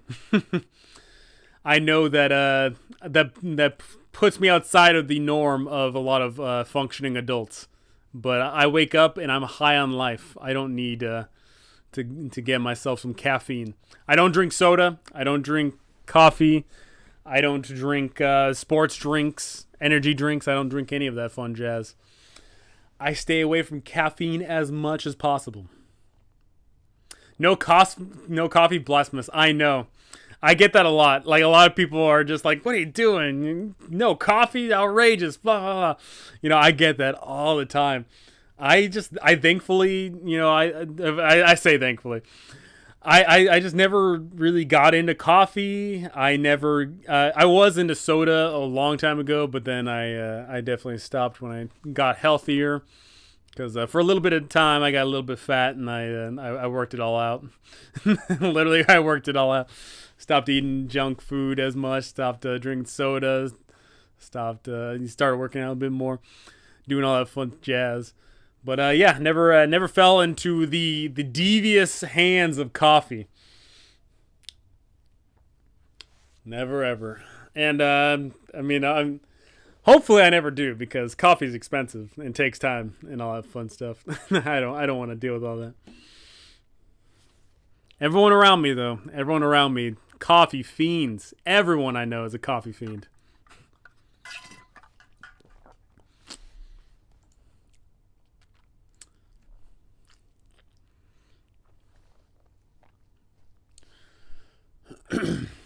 I like soda, but never get the taste for coffee. Yeah, I was heavy into soda, but I mostly just drank soda with booze. So one could argue that maybe soda wasn't the most unhealthy in that exchange there, but you know, it is what it is. But I kicked the soda stuff. When's the next Q&A stream? That's something I need to work on. I don't have a set schedule. I need to work on a schedule. I think that's the important part, is I need to have a set schedule. Unfortunately, a portion of my life right now is on a rotating schedule. Unfortunately, I'm not always available at exactly the same time every week, you know, going on and on. But I can get it mostly consistent. And that is something I'm going to be focusing on here in the next, I guess, week. Is I'm going to be really focusing on myself and really getting down a pattern of creating videos and putting out content, and maybe doing a stream like this. I really want to have a set schedule. It's just, unfortunately, I can't always have a set schedule. But I'm so close to it. I'm like this close to perfection. So close. But I'm working on it. But when will I try to get to the next one? I will definitely try to get to the next Q&A stream. Maybe definitely within 2 weeks. I definitely want to do one by the 15th, I'll say. At least by the 15th. If not just to show off my No Fun's Guide to Everything magazine volume 4. If not for that, just another Q&A stream and doing other fun jazz. Because I answered a decent amount of questions here. Looking at this list, I got through a lot of stuff here. So honestly, good stuff. Definitely got through some good stuff there.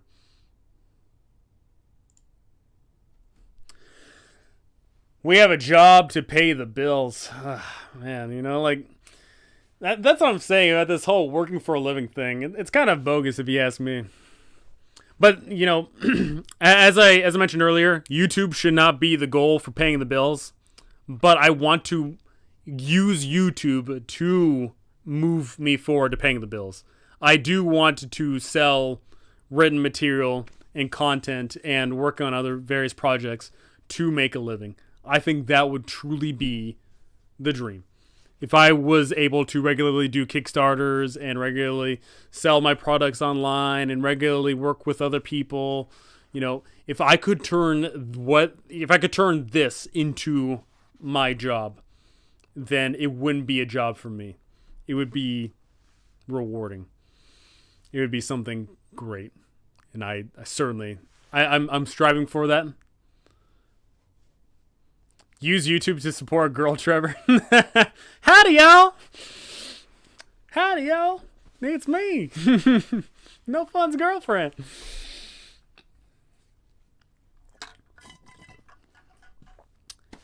Yep.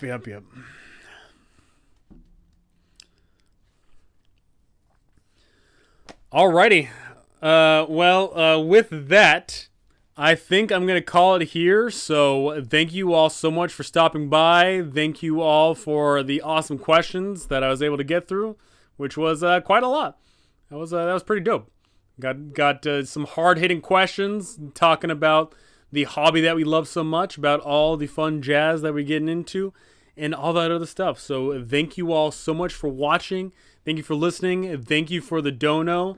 As mentioned before, that dono is going to go a long way from Paul the White. Thank you so very much. That's going to do it for me. Check me out on Patreon. Check out the channel for what's to come. Check me out on all the socials. Join my Discord. I'm going to be running some public games there pretty soon. Check me out on all that fun jazz. But that's going to do it for me. Thank you for watching. Thanks for listening. Thank you to my amazing patrons. You guys are absolutely incredible. Thank you so very much. And I cannot wait to see you all in the next one. See ya!